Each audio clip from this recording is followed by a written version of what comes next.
இயேசுவுக்குள் மிகவும் பிரியமாக நேசிக்கப்பட்டு வழிநடத்தப்பட்டு வருகிற அன்புக்குரிய சகோதர சகோதரிகளாகிய உங்கள் யாவருக்கும் நம்முடைய பரமபிதாவாகிய தேவனுடைய நாமத்தினாலும் நம் இரட்சகராகி இருக்கக்கூடிய இயேசு கிறிஸ்துவனுடைய நாமத்தினாலும் கிருபையும் சமாதானம் பெறுவதாக உங்கள் வாழ்த்துதலை உங்கள் மத்தியிலே தெரிவித்துக் கொண்டு அநேக நாட்களுக்கு பிற்பாடு உங்கள் மத்தியிலே வந்து தேவனுடைய மகா பரிசுத்தமான வார்த்தைகளை பகிர்ந்து கொள்வதற்கு தேவன் எனக்கும் பாராட்டின இந்த வாய்ப்புக்காக கூட நன்றிகளை எடுத்துக்கொண்டு இந்த ஒரு பாடத்திற்குள்ளாக நம்ம கடந்து செல்லலாம்.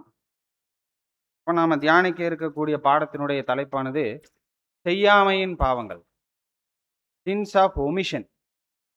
செய்யாமையின் பாவங்கள். அப்ப நம்ம சிறு வயதிலிருந்தே ஒருவேளை நம்ம கிறிஸ்தவர்களாக இருக்கும்போது நமக்கு சண்டே ஸ்கூல்ல வந்து பார்க்கும்போது தேவனுடைய நியாயப்பிரமாணத்தினுடைய 10 கட்டளைகளை நாம கற்றறிந்தவர்களாக நம்ம இருப்போம். அப்ப அந்த 10 கட்டளைகள் அடிப்படை ரீதியில நம்ம பார்க்கும்போது அது என்னவாக இருக்குன்னா தேவனுடைய நியாயப்பிரமாணத்தினுடைய சுருக்கமாக இருக்கு.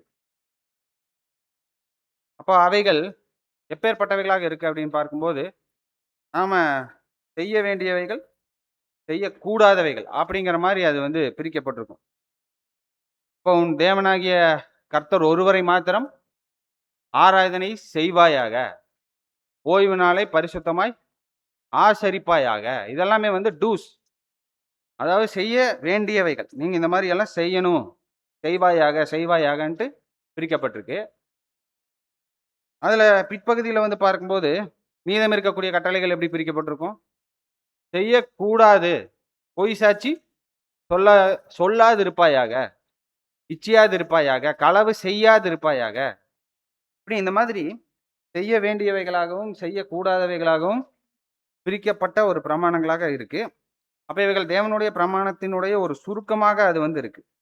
அப்ப இவைகள் வந்து பார்க்கும்போது எது சரியான ஒரு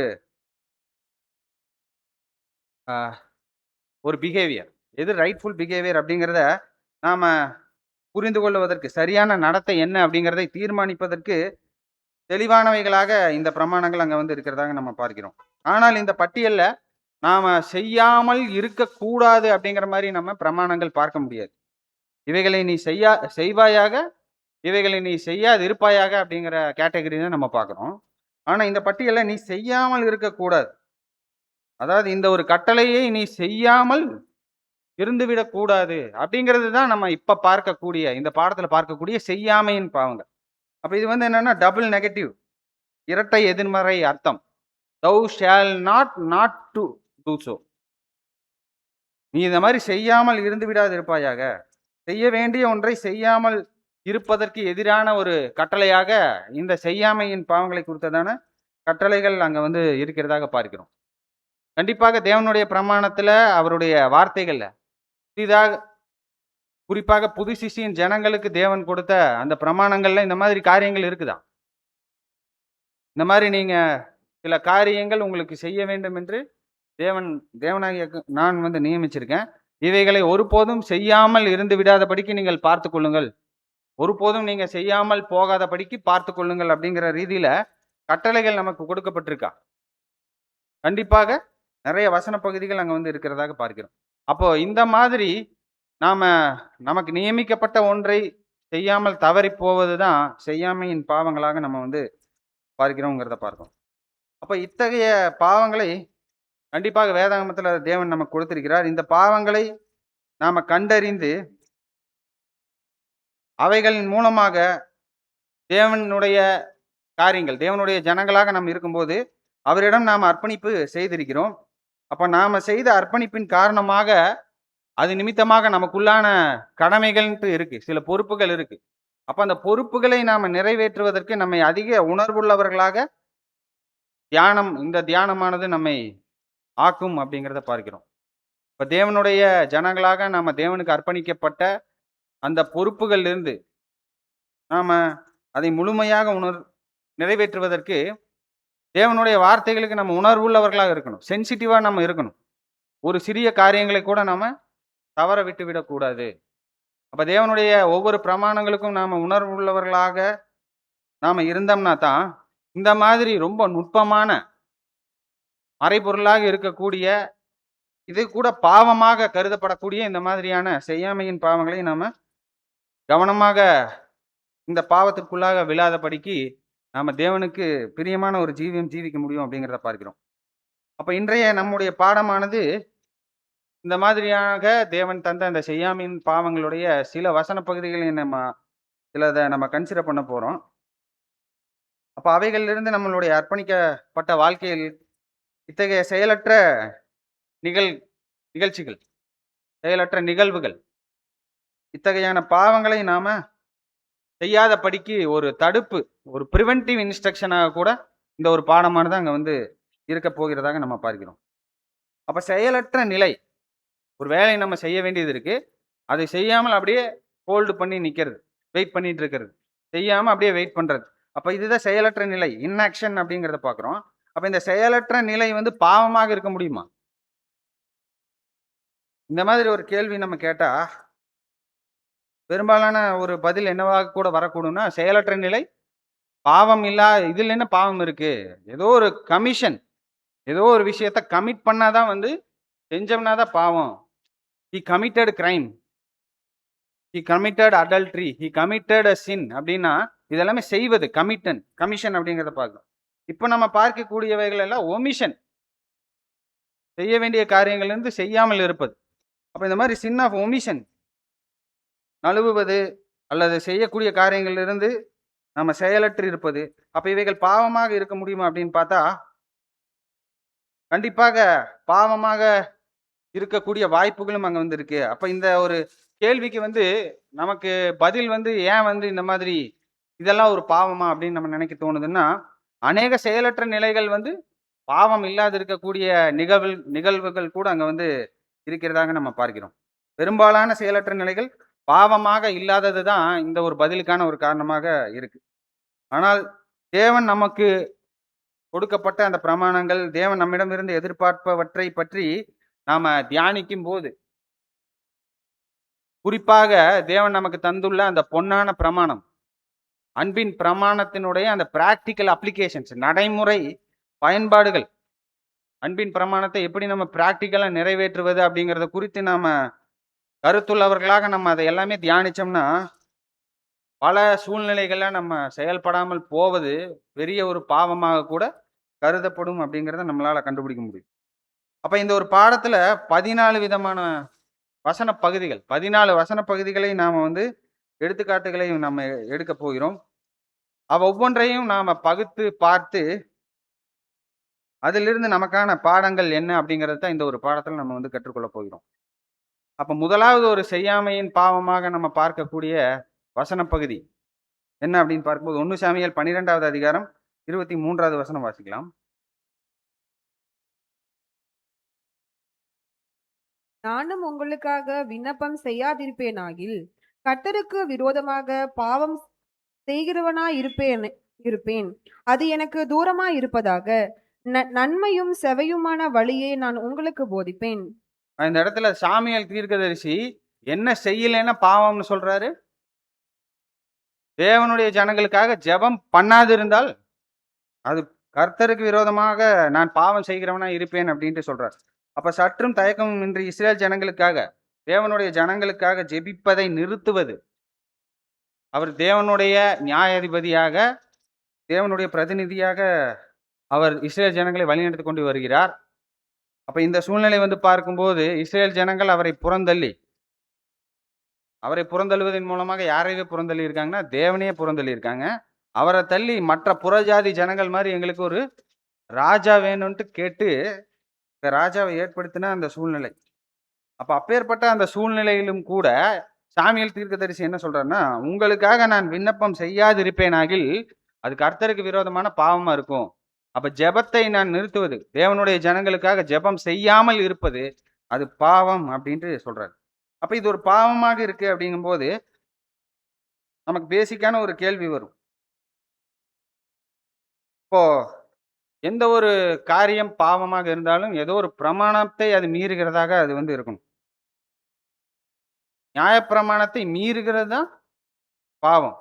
அப்ப இஸ்ரேல் ஜனங்களுக்காக சாமுவேல் தீர்க்கதரிசி ஜெபம் பண்ணாது இருக்கும்போது அவர் எந்த பிரமாணத்தை மீறுகிறவராக காணப்படுவார்? ஏன்னா ஒரு கட்டளையானது கொடுக்கப்பட்டு அந்த கட்டளை மீறினாதான் வந்து பாவம். ஆதாமுக்கு தேவன் ஒரு பிரமாணம் கொடுத்தார். இந்த தோட்டத்தின் நடுவிலே இருக்கக்கூடிய அந்த மரத்தின் கனி நீ புசிக்க வேண்டாம். அதை நீ புசிக்கும் நாளிலே சாகவே சாவாய். புசிக்க வேண்டாம் அப்படிங்கிற கிளியரான இன்ஸ்ட்ரக்ஷன் இருக்கு. ஒரு கட்டளை இருக்கு. அதை மீறினா அது அவருக்கு பாவமாக இருக்கு. அப்போ ஜெபம் செய்வதை நிறுத்துவது, ஜெபிக்காமல் இருப்பதற்கு எதிராக ஏதாவது நியாயப்பிரமாணம் இருக்குதா? ஏன்னா ரோமர் 5:13 நமக்கு வசனம் தெரியும். நியாயப்பிரமாணம் இல்லாதிருக்கையிலும் பாவம் பாவம் எண்ணப்பட மாட்டாது. நியாயப்பிரமாணம் இல்லாதிருக்கையில் பாவம் எண்ணப்பட மாட்டாது. நியாயப்பிரமாணம் கொடுக்கப்படுவதற்கு முன்னும் பாவம் உலகத்தில் இருந்தது. நியாயப்பிரமாணம் இல்லைன்னா அது பாவமாக எண்ணப்பட மாட்டாது. ஏதாவது ஒரு கட்டளை இருக்கணும். அந்த கட்டளை மீறினாதான் அது வந்து பாவம். அப்போ சாமுவேல் தீர்க்கதரிசி ஜெபம் செய்யாது இருக்கும்போது அது ஒரு பாவமாக கருதப்பட்டால், அப்ப ஜெபம் செய்வதை குறித்து கண்டிப்பாக தேவனுடைய ஜனங்கள் ஜெபம் செய்யணுங்கிறத குறித்து ஏதோ ஒரு வகையான கட்டளை அவருக்கு இருந்திருக்க வேண்டும் அப்படிங்கிறத பார்க்கிறோம். அப்ப இந்த சந்தர்ப்பத்தில் நம்ம பார்க்கும்போது நம்முடைய பிதாவாகிய தேவன் சாமுவேல் தீர்க்கதரிசியை இஸ்ரேல் ஜனங்களை நியாயம் தீர்க்கக்கூடிய நியாயாதிபதியாக ஏற்படுத்தி வைத்தாருங்கிறத பார்க்கிறோம். அந்த ஒரு பணிக்காக அழைக்கப்பட்ட ஒரு நபராக இந்த சாமுவேல் தீர்க்கதரிசி இருக்கிறார். அப்ப இந்த அழைப்பினுடைய ஒரு அழைப்பு, ஒரு காலிங் இருக்கு, ஒரு பொறுப்பு இருக்குன்னாவே அந்த பொறுப்புக்கேற்ற சில கடமைகள் அங்க வந்து இருக்கு. அப்ப அதுல சில குறிப்பிட்ட கடமைகள் வந்து பார்க்கும்போது சாமுவேல் தீர்க்கதரிசிக்கு என்னென்ன விதமான பொறுப்புகள் இருந்ததுன்னா, தேவனுடைய சித்தத்தை இஸ்ரேல் ஜனங்களுக்கு போதிக்கணும், அவங்களை நியாயம் விசாரிக்கணும். அதற்கு மேலாக அந்த ஒரு தேசத்துக்கு ஒரு உண்மையுள்ள ஒரு ஊழியக்காரனாக, ஒரு ஊழியக்காரனுடைய ஒரு மாதிரியாக அவர் வந்து இருக்கணும். A model of a faithful servant. அந்த தேசத்துக்கு உண்மையுள்ள ஒரு ஊழியக்காரனுடைய ஒரு மாதிரியாக அவர் வந்து இருக்கணும். அப்ப தேவனுடைய நியாயப்பிரமாணத்தை, தேவனுடைய கட்டளைகளை தெளிவாக அவர் மத்தியில போதிக்கணும். அப்ப இதுதான் அந்த பொறுப்புகளாக நம்ம பார்க்கிறோம். அப்ப அந்த ஒரு பொறுப்பை வந்து பார்க்கும்போது ரொம்ப சிரத்தையோடு அவர் அந்த பொறுப்பை கவனமாக அவர் நிறைவேற்றினதாக நம்ம பார்க்கிறோம். அதுல குறிப்பாக தேவனுடைய நியாயாதிபதிகளுக்கு கிடைத்த அந்த ஒரு அதிகாரம் வந்து பார்க்கும்போது, ஆசரிப்பு கூடாரத்துல வேலை செய்த ஆசாரியர்களை காட்டிலும் உயர்ந்ததாக அது வந்து இருந்ததாக பார்க்கிறோம். 1 சாமுவேல் 3வது அதிகாரம் 19, 20 நம்ம வாசிக்கும்போது 1 சாமுவேல் 3வது அதிகாரம் 19, 20. சாமுவேல் வளர்ந்தான். கர்த்தர் அவனுடனே கூட இருந்தார். சாமுவேல் கர்த்தருடைய தீர்க்கதரிசிதான் என்று தான் முதல் பெயர்சபா மட்டுமுள்ள சகல இஸ்ரவேலருக்கும் விளங்கினது. கர்த்தர் அவருடனே கூட இருந்தார். அவர் தம்முடைய எல்லா வார்த்தைகளிலும் ஒன்றையாகிலும் தரையிலே விழுந்து போக விடவில்லை. சாமுவேல் தீர்க்கதரிசி அவ்வளவு கவனம் உள்ளவராக தேவனுடைய வார்த்தைகளுக்கு உண்மையுள்ளவர்களாக இருந்தாருங்கிறத பார்க்கிறோம். அப்ப அவர் சொன்ன ஒவ்வொரு வார்த்தையுமே தேவனுடைய வார்த்தைகள் எதுவுமே வீணா போகல, எதுவுமே தரையிலே விழுந்து போக விடவில்லை அப்படிங்கிறத பார்க்கிறோம். அப்ப அவர் தேவனால் அவருக்கு ஒரு முக்கியமான ஒரு பொறுப்பு கொடுக்கப்பட்டதை தான் இந்த காரியங்கள் அங்க வந்து காட்டுது. அப்ப அந்த தேசத்துக்கு அவர் பிரசங்கிக்கணும், அந்த தேசத்தினுடைய வழக்குகளை அவர் நியாயம் தீர்க்கணும், இந்த கடமைகளை எல்லாம் அவர் நிறைவேற்றுவதற்கு பொறுப்பு வாய்ந்தவராக அவர் வந்து இருக்கிறாருங்கிறத பார்க்கிறோம். அப்ப அந்த நியாயாதிபதியினுடைய அந்த பணியே அவருக்கு ஒரு உள்ளான ஒரு நியாயப்பிரமாணமாக அது வந்து இருந்திருக்கு. ஒரு உள்ளார்ந்த ஒரு பிரமாணமாக, ஒரு சட்டமாக இந்த பொறுப்பே அவருக்கு வந்து இருந்திருக்கு. அப்ப இந்த ஒரு பொறுப்புல அப்ப இஸ்ரேல் ஜனங்களுக்கு அவர் உண்மையுள்ளவராக இருக்கிறார், உண்மையுள்ள ஒரு ஊழியக்காரனாக தேவனுடைய பிரதிநிதியாக இருக்காருன்னா, கண்டிப்பாக அவர்கள் நிமித்தம் ஜெபம் செய்வதும் கூட ஒரு பிரமாணத்தினுடைய ஒரு பகுதியாக அங்க வந்து இருக்கு. ஒருவேளை அவர் ஜெபம் செய்யாமல் இருந்தால்னா அது எதை தான் காண்பிக்கும்? அப்ப இஸ்ரேல் ஜனங்கள் மத்தியில அவருக்கு ஒரு அலட்சியமான ஒரு மனப்பான்மை அவர்களை குறித்து இருக்கிறதை தான் இந்த நிலை வந்து காண்பிச்சிருக்கும். அப்போ இவர் எதை தான் மீறி இருப்பார்னா, உன்னை நேசிப்பது போல பிறனையும் நேசி, உன்னுடைய சகோதர இடத்துல நீ அன்பு கூறணும் அப்படிங்கிற பிரமாணத்தை மீறுகிறவராக அவர் வந்து இருப்பார். இஸ்ரேல் ஜனங்கள் அவங்க எக்கேடு கேட்டா எனக்கு என்ன, நான் தான் அந்த பொறுப்பிலே இல்லை, என்னை விலக்கிட்டாங்களே, ராஜா வேணும்னு அவங்க கேட்டாங்களே அப்படின்ட்டு அவரு தட்டி கழிக்கல. இஸ்ரேல் ஜனங்களை குறித்து அலட்சியமான ஒரு போக்குடையவராக அவர் வந்து இல்லை. அப்படி ஒரு வேளை அவர் இருந்திருந்தால் அது அவருடைய ஜனங்களுக்கான அன்பின் குறைவை தான் அது வந்து காட்டும் அப்படிங்கிறத பார்க்கிறோம். அது மாத்திரமல்ல, யெகோவா தேவனுக்கு அவர் கொண்டுள்ள அந்த அர்ப்பணிப்பின் குறைவை கூட அது வந்து காட்டுகிறதா இருக்கும். அன்பின் குறைவு மாத்திரம் இல்ல, தேவனிடத்தில் அவர் கொண்டுள்ள அந்த அர்ப்பணிப்பில கூட குறைவு பெற்றவராக அவர் வந்து இருந்து விடுவார் அப்படிங்கிறத பார்க்கிறோம். இப்போ கர்த்தருடைய ஜனங்களாகிய நமக்கும் கூட வந்து பார்க்கும்போது, தனிப்பட்ட நபர்களுக்கான ஒவ்வொரு ஒவ்வொரு சகோதர சகோதரிகளுக்கும் நமக்கு அங்க பொறுப்பு தேவன் அங்க வந்து கொடுத்திருக்கிறார் அப்படிங்கிறத பார்க்கிறோம். அப்ப அந்த பொறுப்புகளை நாம கவனமாக கண்டறிந்து அதை நிறைவேற்ற வேண்டிய ஒரு ஜனங்களாக நம்ம வந்து இருக்கிறோம். அப்ப இந்த மாதிரியாக அந்த பொறுப்புகளை நாம நிறைவேற்றாமல் தவறி போகும்போது கூட அது நமக்கு விரோதமான பாவமாக அது வந்து இருக்கு. அப்போ எப்படி அந்த சாமியேல் தீர்க்கதரிசி தங்களுடைய சகோதரர்கள் அவருக்கு விரோதமாக எழும்பி இருந்தாலும் கூட, அவர் வந்து ஒருபோதும் அந்த தேசத்துக்காக ஜெபிப்பதில அலட்சியமான ஒரு மனப்பான்மை இல்லாதவராக அவர் வந்து இருந்தார் அப்படிங்கிறத பார்க்கிறோம். ரொம்ப உன்னதமான ஒரு குணலட்சணங்களை அவர் வந்து வெளிப்படுத்துறார். சிறுமையான அந்த விரோதமான உணர்வுகள் அவருடைய இருதயத்தில ஒரு துளி கூட இல்லாத அளவுக்கு அவர் வந்து இருதயத்தினுடைய ஆழத்திலிருந்து இஸ்ரேல் தேசத்தை நேசித்தவராக அவர் வந்து இருந்தார். கர்த்தருடைய உண்மையான ஒரு பிரதிநிதியாகவும், ஒரு தூதராகவும் அந்த ஜனங்கள் மத்தியில ஒரு மீடியேட்டராக அவர் வந்து செயல்பட்டார் அப்படிங்கிறத பார்க்கிறோம். நீங்க என்னதான் என்னைய ரிஜெக்ட் பண்ணியிருந்தாலும் சரி, நான் வந்து உங்களுக்காக ஜெபிப்பதை நான் நிறுத்தவே மாட்டேன் அப்படின்ட்டு அவர் வந்து சொல்லுகிறதாக நம்ம பார்க்கிறோம். அப்ப இதே எக்ஸாம்பிள் நாம ஒவ்வொருவரும் இதை அப்படியே நம்ம பின்பற்ற வேண்டிய ஒரு ஜனங்களாக நம்ம இருக்கிறோம். அப்போ இந்த ஒரு இந்த ஒரு பொறுப்பு தேவனுடைய ஜனங்களாக இருக்கக்கூடிய நமக்கும் ஒரு முன்மாதிரியான ஒரு காரியமாக நம்ம பார்க்கிறோம். அப்போ நமக்கு நெருக்கமானவர்களுக்கும், அன்பானவர்களுக்கும் அவர்களுடைய அந்த அர்ப்பணிப்பின் வாழ்க்கை மீது நாம் அக்கறை உள்ளவர்களாக நம்ம ஒவ்வொரு நாளும் நம்ம வந்து இருக்கணுங்கிறத பார்க்கிறோம். அப்போ நம்மை சுற்றியுள்ள சகோதரர்கள் அவருடைய அர்ப்பணிப்பின் வாழ்க்கையில அவங்க ஏதாவது சோர்ந்து போகும்போது, அவர்கள் தளரும்போது அவர்களுக்காக நாம இரக்கம் காட்டுகிறவர்களாக இருக்கணும். நம்முடைய ஜெபங்கள் இன்னும் அதிகமாக அவர்களுக்கு தேவைப்படுது அப்படிங்கிறத நம்ம பார்க்கிறோம். நம்மளுடைய ஆண்டவராகிய இயேசு கிறிஸ்து பார்க்கும்போது, நமக்கு இதை காட்டிலும் அதிக உன்னதமான ஒரு பிரமாணத்தை நமக்கு வந்து கொடுத்திருக்கிறார். செய்ய வேண்டிய காரியங்களாக நம்ம சொல்லியிருக்கிறார். சத்துருக்களுக்காகவும் கூட நீங்க ஜெபிக்க வேண்டும். அவர்களுக்கும் கூட உங்களுடைய நல்வாழ்த்துக்கள், பெஸ்ட் விஷஸ். ஒரு வெல்விஷராக நீங்க வந்து இருக்கணும் அப்படிங்கிறத பார்க்கிறோம். யாருக்குமே நீங்க கேடான ஒரு சிந்தனை உள்ளவர்களாக நீங்க வந்து இருக்கக்கூடாது.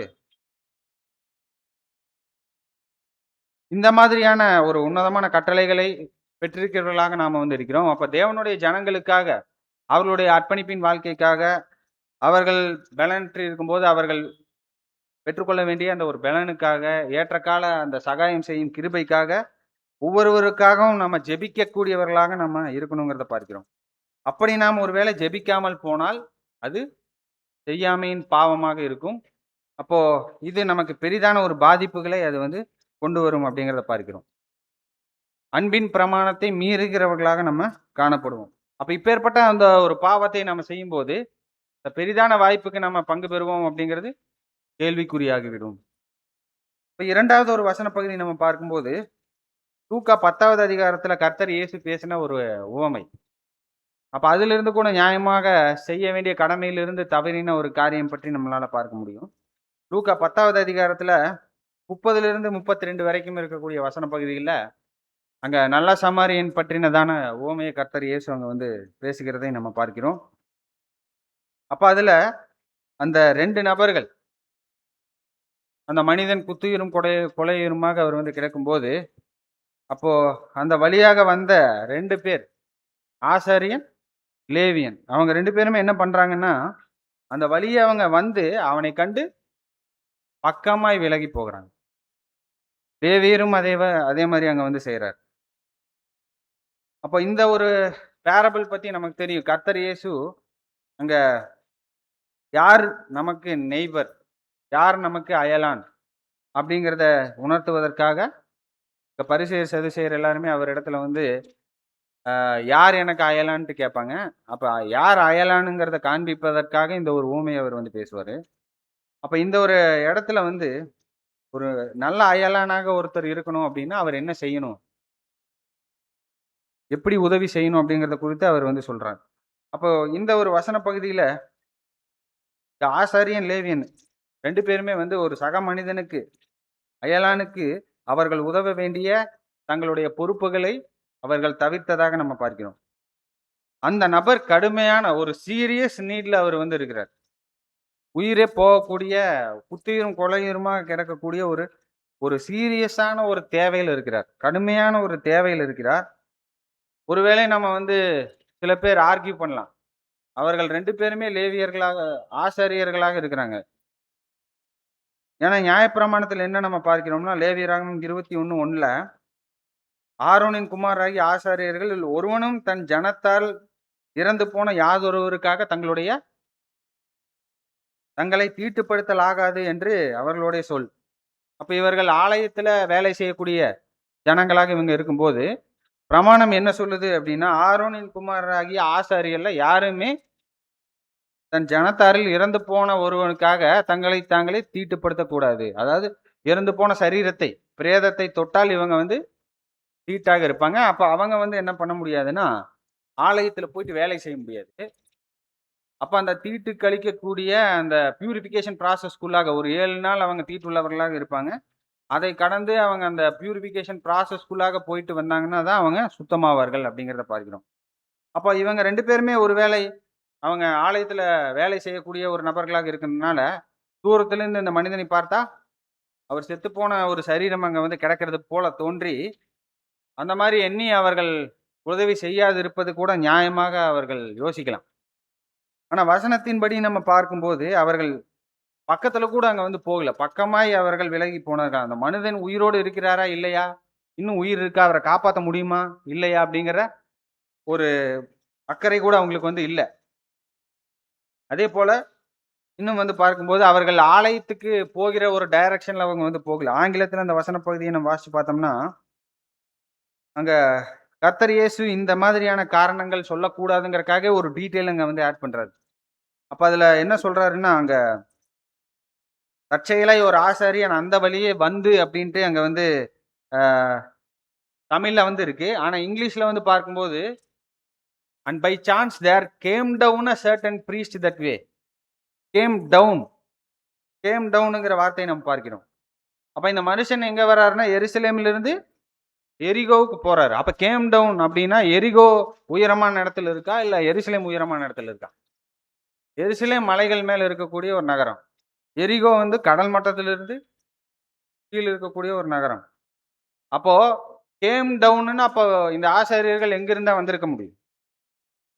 எருசலேம்ல இருந்து தான் இவங்களும் கீழ இறங்கி வந்துட்டு இருக்க முடியும். அப்ப இவங்க எங்கிருந்து தான் வராங்கன்னா, ஆலயத்துல வேலையெல்லாம் முடிச்சுட்டு தான் இவங்க கீழ இறங்கி வர்றாங்க. ஆலயத்துல வேலை செய்ய போகிறவர்கள் மேலே ஏறி தான் அவங்க வந்து போவாங்க.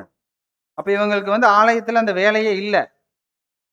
அப்போ இவங்க போக்கு சொல்லுவதற்கு எந்த காரணமும் அங்க வந்து இல்லை அப்படிங்கிறத பார்க்கிறோம். ஒருவேளை இவர்கள இந்த மனிதனால அவங்க தீட்டுப்பட்டா கூட 7 நாள் அவங்க தீட்டுள்ளவர்களாக இருப்பாங்க. அதுக்கப்புறம் அந்த சுத்திகரிப்பின் பிரமாணங்களை நிறைவேற்றின பிற்பாடு அவங்க தேவனுடைய ஆலயத்துல தொடர்ச்சியாக அவங்க ஊழியம் செய்யலாம். ஆனா அந்த டைம்ல அந்த மனிதனுக்கு அவங்க உதவாமல் போனதுதான் மிக பெரிதான ஒரு குற்றமாக நம்ம வந்து பார்க்கிறோம். அப்போ தேவனுடைய ஜனங்களாக இருக்கக்கூடிய நாம வந்து பார்க்கும்போது, நம்மளுடைய அயலாருக்கு நம்ம என்ன சூழ்நிலையாக இருந்தாலும் சரி, தேவன் அந்த பொறுப்பை நம்ம மத்தியில, அந்த வாய்ப்புகளை நம்ம மத்தியில வெளிப்படுத்தும்போது, நம்மளுடைய ஊழியங்கள் மற்றும் நம்மளுடைய கூடுகைகள் கூட ஒரு முரண்பட்ட சூழ்நிலைகள் கூட வரும். அப்ப நாம கூட இந்த மாதிரியான ஆசாரியர்களைப் போல இல்லாமல், அந்த டைம்ல தேவன் நமக்கு தரக்கூடிய வாய்ப்புகளை பயன்படுத்தி, இங்க சீரியஸான நீட்ல இருக்கக்கூடிய சகோதர, சகோதரிகளுக்கு, நம்மளுடைய அயலார்களுக்கு, நமக்கான அந்த பொறுப்புகளை உணர்ந்து, அவர்கள் மத்தியில அந்த ஊழியத்தை நம்ம செய்யணும் அப்படிங்கிறத பார்க்கிறோம். மாறாக நம்மளுடைய ஆவிக்குரிய காரியங்களை காரணம் காட்டி அதிலிருந்து நழுவக்கூடாது அப்படிங்கிறத நம்ம பார்க்கிறோம். இங்க லேவியராகமம் 19:34ல வந்து பார்க்கும்போது, அந்த மனிதன் ஒருவேளை அவரு அந்நியராக இருந்திருந்தாலும் கூட, யூதர்கள் வந்து யூதர்களை மாத்திரம் தான் நேசிக்கணும்னு தேவன் சொல்லியிருக்காருன்னு பார்த்தா, அந்த மாதிரி சொல்லல. அந்நியர்களை கூட அவங்க வந்து நேசிக்கணும். அந்த அயலான்ல யாரு கூட வருவாங்கன்னா, அந்நியர்கள் கூட வருவாங்க. லேவியராகமம் 19:34 உங்களிடத்தில் வாசம் பண்ணுகிற அந்நியனை சுதேசி போல எண்ணி நீங்கள் உங்களில் அன்பு கூறுகிறது போல அவனிலும் அன்பு கூறுவீர்களாக, நான் உங்கள் தேவனாகிய கர்த்தர். அப்ப உங்கள் மத்தியிலே திரிகிற அந்த ஸ்ட்ரேஞ்சரை கூட சுதேசியாக, ஒரு சிட்டிசனாக, உங்களுடைய உடன் சகோதரராக எண்ணி அவங்களிடத்திலும் கூட உங்களை நேசிக்கிறது போல அவங்களையும் நேசிக்கணும் அப்படின்ட்டு அங்க வந்து சொல்றாரு. அப்ப அந்த லேவியன் மற்றும் ஆசாரியன் அவர்கள் அந்நியராக அந்த மனிதன் இருந்தாலும் கூட அவருக்கு ஏற்ற உதவிகளை அவங்க கண்டிப்பாக செய்திருக்கணும் அப்படிங்கிறத பார்க்கிறோம். அப்ப இன்ற செயலற்ற நிலை வந்து பாவமாக அங்க வந்து கருதப்படுகிறதாக நம்ம பார்க்கிறோம். அப்ப தேவனுடைய ஜனங்களுக்கும் இதே பிரமாணம் தான். ஒருத்தர் ஒரு கடினமான ஒரு நீட்ல ஒருத்தர் இருக்கிறாருன்னா, அது வந்து பூமிக்குரிய ஒரு நீடா கூட இருக்கலாம், வேற ஏதாவது ஆவிக்குரிய தேவைகளாக கூட இருக்கலாம். ஆனால் நம்மளுடைய ஊழியத்தினுடைய பொறுப்புகளை காரணம் காட்டி அந்த முக்கியமான கடமையிலிருந்து விலகக்கூடாது. அப்படி நம்ம செய்தோம்னா அதுல தேவன் ஒருபோதும் பிரியமாக இருக்க மாட்டார். நாம இங்க வந்து ஊழியங்களை ஏறெடுத்தோம்னா கூட அந்த முக்கியமான கடமையிலிருந்து நம்ம தவறும்போது அது சரியானதாக இருக்காதுங்கிறத பார்க்கிறோம். 3வது வசன பகுதிக்கு நம்ம வரும்போது மிக முக்கியமான ஒரு வசன பகுதியாக நம்ம பார்க்கிறோம்.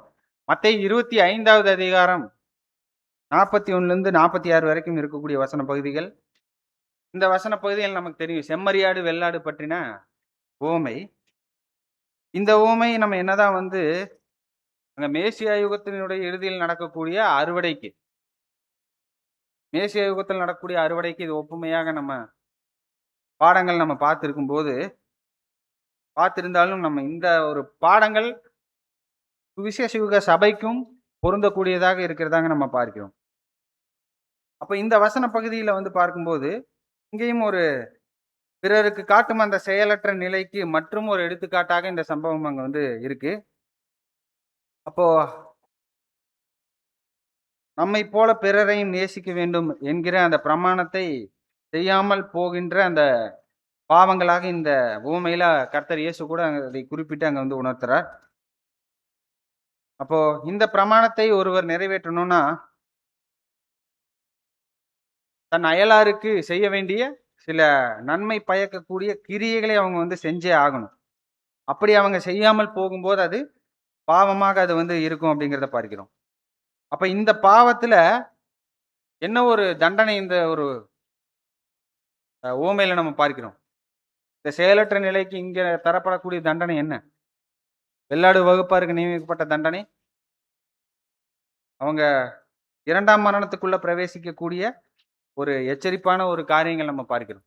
அப்ப செயலற்ற நிலை எது வரைக்கும் கொண்டு போகுதுன்னா 2ஆம் மரணம், நித்திய ஒரு அழிவுக்கு அங்க வந்து கொண்டு போவதாக நம்ம பார்க்கிறோம்.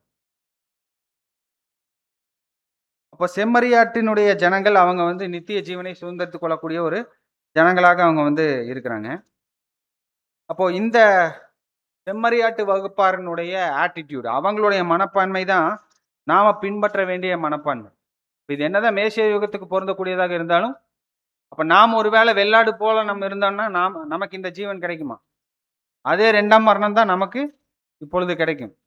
அப்ப தேவனுடைய நியாய தீர்ப்பு ஒவ்வொரு யுகத்துக்கு யுகம் மாறுகின்றதாக இல்லை. எல்லா இடத்திலும் அவருடைய பிரமாணங்கள், சட்டதிட்டங்கள் எல்லாருக்குமே அங்க வந்து ஒண்ணுதான் அப்படிங்கிறத பார்க்கிறோம். அப்ப நாம பின்பற்ற வேண்டிய ஒரு மனப்பான்மை யாருடையது அப்படின்னு பார்க்கும்போது செம்மறியாடு ஜனங்களுடைய ஒரு மனப்பான்மை அப்படிங்கிறத பார்க்கிறோம். அப்ப அந்த ஜனங்களுடைய மனப்பான்மை எப்பேற்பட்டதாக இருக்கு அப்படின்னா, அவங்க செய்யக்கூடிய இந்த நற்கிரிகள் அவர்களுடைய இயல்பான ஒரு பண்பாகவே அது வந்து மாறி போயிடுச்சு. அப்ப இதை நம்ம புரிந்து கொள்வதற்கு இந்த தொடர்ச்சியாக நம்ம பார்த்தோம்னா புரியும். அவங்க அந்த நன்மை செய்யக்கூடிய காரியங்கள் வந்து யோசித்து சிந்தித்து செயல்படுகிறவர்களாக இல்லாமல் அவங்களுடைய நேச்சுரல் இன்ஸ்டிங்க்டாகவே இயல்பாகவே அது வந்து மாறிடுச்சு. அவங்களுடைய கேரக்டராகவே அந்த நன்மை செய்யக்கூடிய காரியங்கள் மாறி போனது அப்படிங்கிறத பார்க்கிறோம். அதற்கு ஆப்போசிட்டா அங்க செம்மறியாடு வகுப்பார் வந்து அங்க அலட்சியமா இருப்பது அவங்களுக்கு எப்படி ஆயிடுச்சு, அது அவங்களுடைய உள்ளுணர்வா மாறிடுச்சு. அப்ப இது எப்படி நம்ம புரிந்து கொள்ள முடியும்னா, அவங்க வந்து கர்த்தரிடத்துல வந்து கேள்வி கேட்கறாங்க. இந்த மாதிரி அவர் சொல்றாரு, இந்த மாதிரி பசியுள்ளவராக இருந்தேன், எனக்கு நீங்க உங்களுக்கு எங்களுக்கு ஆகாரம் கொடுக்கல. தாகம் உள்ளவராக இருந்தேன், எனக்கு நீங்க தண்ணீர் கொடுக்கல. நான் காவலில் அடைக்கப்பட்டவனா இருந்தேன், வந்து நீங்க என்னை பார்க்க வரல. வஸ்திரம் இல்லாத இருந்தேன், எனக்கு நீங்க வஸ்திரம் கொடுக்கல. இந்த மாதிரி அவர் சொல்லும்போது இந்த ஜனங்கள் என்ன கேட்பாங்க? எப்பொழுது ஆண்டவரே நாங்க உம்மை வஸ்திரம் இல்லாதவராக கண்டோம். எப்பொழுது ஆண்டவரே நாங்க உம்மை அங்க தாகம் உள்ளவராக கண்டோம், பசி உள்ளவராக நாங்க கண்டோம். எப்பொழுது நீங்க காவல்ல இருந்தீங்க? அப்படின்ட்டு 2 வகுப்பாருமே கேட்கறாங்க. வெள்ளாட்டு வகுப்பாரும் வந்து கேட்கறாங்க. செம்மறியாட்டு வகுப்பாரும் கேட்கறாங்க. அப்படின்னா இதுல இருந்து என்ன நமக்கு புரியுதுன்னா, செம்மறியாட்டு வகுப்பார் இந்த மாதிரி தேவையில இருக்கக்கூடிய ஜனங்களுக்கு, அது ஆவிக்குரிய ரீதியிலும் நம்ம எடுக்கலாம். அதேபோல பூமிக்குரிய ரீதியிலும் எடுக்கலாம். பசி, தாகம், வஸ்திரம் மற்றும் காவலில் இருக்குதல். அப்ப இவைகளெல்லாம் ஆவிக்குரிய ரீதியில் நம்ம பொருத்தி பார்க்கலாம். ஆகாரம் என்பது அங்க தேவனுடைய வார்த்தைகளை அங்க வந்து குறிக்குது. தண்ணீர் என்பது ஜீவ தண்ணீராகிய வசனங்களை குறிக்குது. வஸ்திரம் குறித்ததான அறிவு நீதியின் வஸ்திரம்.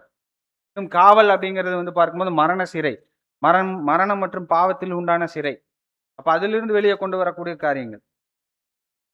வியாதி உள்ளவர்கள். அப்ப இது எல்லாமே வந்து ஆவிக்குரிய ரீதியிலும் கூட நம்மளால ஒப்பிட்டு பார்க்க முடியும். அதே போல மாம்ச ரீதியிலான காரியங்களுக்கு, சொல்லர்த்தமான விஷயங்களுக்கும் இந்த காரியங்களை நம்மளால பொருத்தி பார்க்க முடியும் அப்படிங்கிறத பார்க்கிறோம். அப்போ செம்மறியாட்டு வகுப்பார் எப்பொழுது ஆண்டவரே நாங்க இதை வந்து செஞ்சேங்க, நாங்க இந்த மாதிரி செஞ்சோம், உங்களுக்கு நாங்க செஞ்சது வந்து இந்த சிறியரில் ஒருவருக்கு நீங்க எதை செய்தாலும் அது எனக்கே செய்த மாதிரி நீங்க சொல்றீங்களே, நாங்க எப்பொழுது ஆண்டவரே உங்களுக்கு நாங்க செஞ்சோம் அப்படின்னு சொல்லும்போது இந்த வார்த்தைகள் அவர் வந்து சொல்லுவார். நீங்க இந்த சிறியர்ல யாருக்கு என்ன செஞ்சாலும் அது எனக்கே செய்தது. வெள்ளாடு வகுப்பாருக்கு சொல்லும்போது இவங்களுக்கு எதை செய்யலையோ அதை எனக்கே நீங்க செய்யாமல் போனீர்கள் அப்படின்ட்டு சொல்லுவார். அப்போ 2 பேருமே வந்து பார்க்கும்போது அது அவங்களுடைய உள்ளுணர்வாக மாறி போனதாக பார்க்கிறோம். செம்மறியாட்டு வகுப்பாருக்கும் அவர்கள் செய்த உதவிகள் அவர்களுடைய நினைவில் இல்லாத அளவுக்கு அதிகமா என்ன பண்ணியிருக்காங்க, செய்திருக்காங்க. இந்த நபருக்கு நான் வந்து இந்த நாள்ல எல்லாம் உதவி செய்தேன்ட்டு அவங்கள நினைவுல கூட வைக்க முடியல. அப்ப அந்த அளவுக்கு என்ன பண்ணியிருக்காங்கன்னா, எந்த ஒரு சின்ன வாய்ப்பையும் கூட மிஸ் பண்ணாம அவங்க என்ன பண்ணியிருக்காங்கன்னா, பயன்படுத்தி கொண்டிருக்காங்க. அதிகமான உதவிகள் செஞ்சிருந்தா ஒருத்தருக்கு மறந்து போயிரும். உதவியே செய்யலைன்னாலும் எதுவுமே நினைவில் இருக்காது. அப்ப இவங்க வந்து பார்க்கும்போது செம்மறியாட்டின் ஜனங்கள் வந்து உதவி செய்வது, அந்த நற்பண்புகள் அவர்களுடைய இயல்பான பண்புகளாக அது மாறி போகிற அளவுக்கு அவர்கள் தொடர்ச்சியான இந்த காரியங்கள்ல ஈடுபட்டார்கள் அப்படிங்கிறத பார்க்கிறோம். அப்ப அவங்களான எவ்வளவுதான் கஷ்டப்படுத்தி அவங்க யோசிச்சு பார்த்தாலும் கூட அவங்களால நினைவு கூற முடியல. வெள்ளாடு வகுப்பார் வந்து பார்க்கும்போது எந்த ஒரு பெரிய வாய்ப்பு வந்தாலும் கூட அதை நிராகரித்தவர்களாக அவங்க வந்து இருந்தாங்க. அதை அலட்சியமாக எண்ணி தன்னுடைய உடன் சகோதர சகோதரிகளுக்கு அவங்க உதவி செய்யாமல் அவங்க வந்து இருந்தாங்க அப்படிங்கிறத பார்க்கிறோம். அப்போ இந்த ஒரு படிப்பினை நம்ம எல்லாருக்குமே அங்க வந்து பொருந்தக்கூடியதாக அங்க வந்து இருக்கிறதாக பார்க்கிறோம். அப்ப நாம பிறருக்கு ஊழியம் செய்யக்கூடிய இந்த விருப்பத்தை நமக்குள்ளாக வளர்த்து கொண்டே ஆக வேண்டும். அப்ப இந்த ஒரு உணர்வை நாம வளர்த்து கொள்ளாட்டி இந்த வெள்ளாடு வகுப்பாருக்கு சொல்லப்பட்ட அதே தீர்ப்பு தான் நமக்கும் அங்க வந்து பொருந்தக்கூடியதாக இருக்கு. அப்ப செம்மறியாட்டு வகுப்பாரை போல எந்த ஒரு பலனையும் எதிர்பார்க்காமல் இயல்பாக செய்யக்கூடிய ஒரு உதவியை செய்யக்கூடிய ஒரு ஜனங்களாக நம்ம வந்து இருக்கணும். அந்த கிரியைகள் நம்மளுடைய நடத்தையினுடைய ஆழமான ஒரு நடத்தையாக அது வந்து அடிமனதினுடைய ஆழமான ஒரு நடத்தையாக இவைகள் மாற வேண்டும் அப்படிங்கிறத பார்க்கிறோம். அடுத்தது 4வது ஒரு வசன பகுதிக்கு நம்ம போகும்போது யாக்கோபு 4வது அதிகாரம் 17வது வசனம் வாசிக்கலாம். ஆதலால் ஒருவன் நன்மை செய்ய அறிந்தவனாயிருந்தும் அதை செய்யாமற் போனால் அது அவனுக்கு பாவமாயிருக்கும். இந்த ஒரு வசன பகுதியில வந்து பார்க்கும்போது நன்மை செய்ய அறிந்தவனா இருந்தும் அவைகளை செய்யலைன்னா அது அவருக்கு பாவமா இருக்கும். அப்ப இந்த இடத்துல நாலேஜ் பத்தி நம்ம பார்க்கிறோம். தேவனுடைய நியாயப்பிரமாணத்தை பற்றினதான அறிவு, நன்மை செய்ய அறிந்திருந்தும் அப்படிங்கும்போது நாலேஜ் ஆஃப் த லா, நியாயப்பிரமாணத்தினுடைய அறிவை இங்க அப்போஸ்தலன் நாங்க வந்து குறிப்பிடுகிறதாக நம்ம பார்க்கிறோம். நாம் செய்ய வேண்டியதை அறியாமல் இருந்து அதை செய்யாமல் இருப்பது, அது வந்து ஒரு பார்ட்டு. ஆனா செய்ய வேண்டியதை அறிந்திருந்தும் செய்யாமல் போவது மாறுபட்ட ஒரு காரியமாக அங்க வந்து இருக்கு. அப்போ இந்த 2க்குமே அடி இருக்கா இல்லையா? தெரியாமல் நாம செய்யாமல் இருப்பதுக்கு அடி இருக்கா? இல்ல தெரிஞ்சே செய்யாமல் இருப்பதற்கு அடி இருக்கா? அப்ப அதற்கு தான் அடி இருக்குன்னு நம்ம சொல்றோம். ஆனா வசனங்கள் என்ன சொல்லுதுன்னா 2மே தவறுதான். 2க்குமே தெரியாமல் இருந்து உதவி செய்யலைன்னாலும் அதுக்கும் அடிகள் இருக்கு. அதே போல தெரிந்தே நம்ம செய்யலைனாலும் அடிகள் இருக்கு. ஆனா அந்த டிகிரிஸ், அந்த அளவுல மாறுபாடு இருக்கு. 2 பேருக்குமே வந்து அது பாவம் தான் அப்படிங்கிறத பார்க்கிறோம். இது எப்படி நம்ம சொல்றோம் அப்படின்னா, லூக்கா 12வது அதிகாரத்துல 47, 48ல தன் எஜமானுடைய சித்தத்தை அறிந்தும் ஆயத்தமாய் இராமலும் அவருடைய சித்தத்தின்படி செய்யாமலும் இருந்த ஊழியக்காரன் அநேக அடிகள் அடிக்கப்படுவான். தெரிஞ்சிருந்தும், எஜமானுடைய சித்தத்தை அறிந்திருந்தும் ஆயத்தமா இருக்கல, அவருடைய சித்தத்தின்படி செய்யல அப்படின்னா அவருக்கு அநேக அடிகள் இருக்கு. 48வது வசனத்துல அறியாதவனா இருந்து அடிகளுக்கு ஏதுவானைகளை செய்தவனவனோ சில அடிகளுக்கு பாத்திரவனா இருப்பான்னா, அப்ப 2மே வந்து தேவனுக்கு விரோதமான குற்றம் தான். அப்ப 2க்குமே வந்து அங்க அங்க ஏற்ற தண்டனைகள், சில அடிகள் அங்க வந்து இருக்கிறதாக நம்ம பார்க்கிறோம்.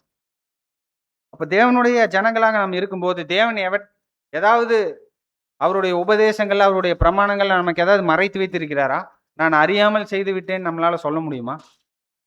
நம்மளால சொல்லவே முடியாது அப்படிங்கிறத பார்க்கணும். அதுல குறிப்பாக அங்க அறுவடையின் காலத்துல 7ஆம் காலகட்ட சபையில் இருக்கக்கூடிய நமக்கு எதையுமே தேவன் மறைப்பொருளாக வைக்கவில்லை. நாம காலையில் எழுந்ததிலிருந்து நம்மளுடைய கிரியைகளை எல்லாம் முடித்துட்டு மறுபடியுமாக நம்மளுடைய படுக்கைக்கு வந்து உறங்குற வரைக்கும் என்னென்ன நாம செய்யணுங்கிறது முதற்கொண்டு தெளிவாக தேவன் நமக்கு விலாவாரியா தேவன் நமக்கு ஏற்ற கால சத்தியத்தின் மூலமாக வெளிப்படுத்தி இருக்கிறார். அப்ப எல்லாவற்றையும் அறிந்த ஒரு ஜனங்களாக நம்ம வந்து இருக்கிறோம். இப்ப யாக்கோபில் நம்ம வாசிக்கிறது போல நன்மை செய்ய அறிந்தவர்களாக நம்ம வந்து இருக்கிறோம். எதெல்லாம் நம்ம செய்யணும், எதெல்லாம் நம்ம செய்யாமல் போகக்கூடாது அப்படிங்கிறத குறித்து தெளிவான அறிவு நமக்கு வந்து இருக்கு. அப்ப இந்த அறிவு வந்து நமக்கு பொறுப்பை அது வந்து கொண்டு வருது. Knowledge brings responsibility. அப்ப இந்த அறிவை பெற்றவர்களாக நம்ம இருக்கும்போது நாம இந்த செய்யாமையின் பாவங்களை நம்ம செய்தோம்னா நமக்கு வரக்கூடிய தண்டனைகள் கண்டிப்பாக அது கடுமையானதாக தான் அங்க வந்து இருக்கும் அப்படிங்கிறத பார்க்கிறோம். அறியாமல் செய்யாமல் போகிறவர்களை காட்டிலும் எல்லா காரியங்களையும் அறிந்தவர்களாக இருக்கக்கூடிய நாம் இந்த பொறுப்பிலிருந்து விலகும் போது அநேக அடிகளுக்கு நாம பாத்திரவான்களாக நம்ம வந்து இருப்போம். அப்போ எல்லா வசன பகுதிகளிலும் நம்ம என்ன பிரமாணம் தான் உள்ளார்ந்த பிரமாணமாக இருக்கிறதாக பார்க்கிறோம்னா, நம்மை நேசிப்பது போல நம்மளுடைய அயலானை நேசிக்க வேண்டும் என்கின்ற இந்த பிரமாணம் தான் வந்து பேக்ரவுண்ட்ல நம்ம வந்து பார்த்து கொண்டே வருகிறோம். அப்ப சத்தியத்தினுடைய ஒளியை நாம் அனுபவிக்கக்கூடியவர்களாக நம்ம வந்து இருக்கிறோம். இந்த ஒரு ஒளியானது இன்னும் தீவிரமான பொறுப்புகளை நம்ம மத்தியில சுமத்தக்கூடியதாக இருக்கு. அப்போ இந்த ஒரு பாக்கியங்கள், இந்த ஒரு ஆசீர்வாதங்களை, இந்த பொறுப்புகளை நாம வந்து ஸ்லாக்கியங்களாக நாம வந்து எண்ணி தேவனுடைய ஊழியத்துல இவைகளை நிறைவேற்றணும் அப்படிங்கிறத பார்க்கணும். எப்பொழுதுமே நாம நன்மை செய்யக்கூடியவர்களாகவே எண்ணமுடையவர்களாக இருக்கணும். நன்மை செய்வதை பற்றியே நாம சிந்தித்து கொண்டு இருக்கணும் அப்படிங்கிறத பார்க்கிறோம். கலாத்தியர் 6:10 நம்ம வாசிக்கிறது போல, ஆகையால் நமக்கு கிடைக்கும் சமயத்திற்கு தக்கதாக யாவருக்கும் விசேஷமாக விசுவாச குடும்பத்தார்களுக்கும் நன்மை செய்ய கடவோம். அப்போ இதுல நம்ம பார்க்கும்போது நமக்கு கிடைக்கும் சமயத்துக்கு தக்கதாக யாவருக்கும் விசேஷமாக விசுவாச குடும்பத்தார்களுக்கும் நன்மை செய்ய கடவோம். அப்ப இந்த இடத்துல சமயத்துக்கு தக்கதாக அப்படிங்கும்போது opportunity, as we have opportunity, வாய்ப்புகள். நமக்கு வாய்ப்பு வரும்போதெல்லாம் நாம நன்மை செய்யக்கூடியவர்களாக இருக்கணும். யாவருக்கும், அதுல விசேஷமாக விசுவாச குடும்பத்தாருக்கும். அப்ப இந்த இடத்துல ஆப்பர்ச்சுனிட்டி அப்படின்னு சொல்லும்போது நாமள தேடி போய் செய்ய வேண்டிய ஒரு காரியங்கள் இல்லை. ஏன்னா உலகத்தின் ஜனங்கள் நிறைய பேர் உலகத்துல தேடி தேடி போயிட்டு இந்த சேரிட்டி ஒர்க், தான தர்மங்கள், கிரியைகளை, அவங்க அன்பின் கிரியைகளை அவங்க வந்து செய்யறாங்க.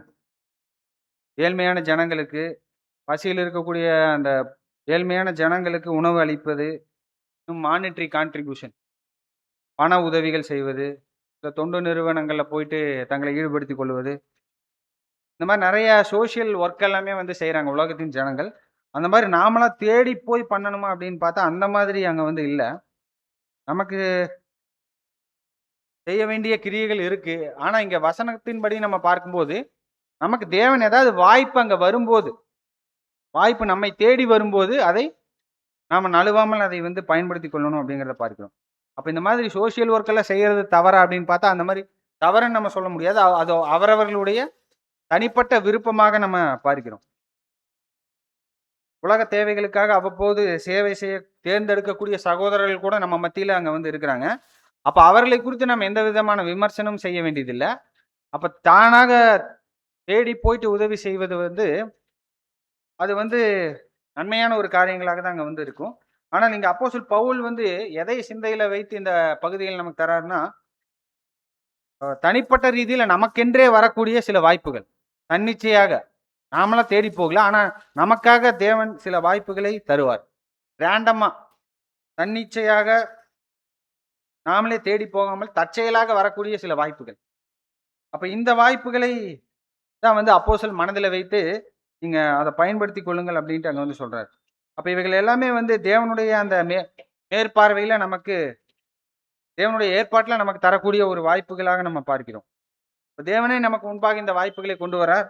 அப்ப இந்த வாய்ப்புகளை நம்ம ஒருபோதும் நழுவ விடக்கூடாது. அப்ப இவைகளை நாம பயன்படுத்திக் கொள்ளலாம்ங்கிறத பார்க்கிறோம். இப்போ மற்றவர்களுக்கு சுவிசேஷ செய்தியை பற்றி சாட்சியாக அறிவிப்பது மாத்திரம் தான் நம்ம ஊழியம்ன்ட்டு நம்ம நினைக்கக்கூடாது. ஒரு சில சமயங்கள்ல அங்க சில தயவான வார்த்தைகள், சுவிசேஷமே அவங்களுக்கு சத்தியமே பிரசங்கிக்கலைன்னாலும் பரவால்ல. ஒரு சில தருணங்கள்ல அவங்களுக்கு நம்ம மத்தியிலிருந்து வெளிப்படக்கூடிய அந்த கைண்டான வேர்ட்ஸ், தயவான வார்த்தைகள், அதேபோல ஒரு அன்பான வார்த்தைகள் அல்லது பயனுள்ள ஒரு செயல், ஒரு பெனிஃபிஷியலான ஒரு ஆக்ட், ஒரு சின்ன உதவிகள், அது கூட வந்து நன்மையானதாக அது வந்து ஒரு பொருத்தமானதாக அங்க வந்து இருக்கும் அப்படிங்கிறத பார்க்கிறோம். சுவிசேஷத்தை வெளிப்படுத்தி அவர்களை சத்தியத்த பிரசங்கிச்சா மாத்திரம் தான் உதவின்னு நாங்க வந்து சொல்ல முடியாது. இப்ப இந்த மாதிரியான கைண்டான வேர்ட்ஸ் அவங்களுக்கு தேவனுடைய வாக்குத்தத்தத்திலிருந்து சிலவற்றை வெளிப்படுத்தி நாம பிரசங்கிப்பது கூட பொருத்தமானதாக இருக்கும் அப்படிங்கிறத பார்க்கிறோம். அப்ப இந்த மாதிரியான உதவியை நாம உலகத்தின் ஜனங்கள் மத்தியில கூட நம்மளால செய்ய முடியும். அப்ப இதுல வந்து எல்லா ஜனங்களிடத்திலும் நாம வந்து செய்யணும். நியாயப்பிரமாணத்துல நம்ம சொல்லுவது பார்க்கிறது போல, சுதேசியைப் போல பரதேசி அந்நியர்களையும் அவங்க நேசிக்கணும்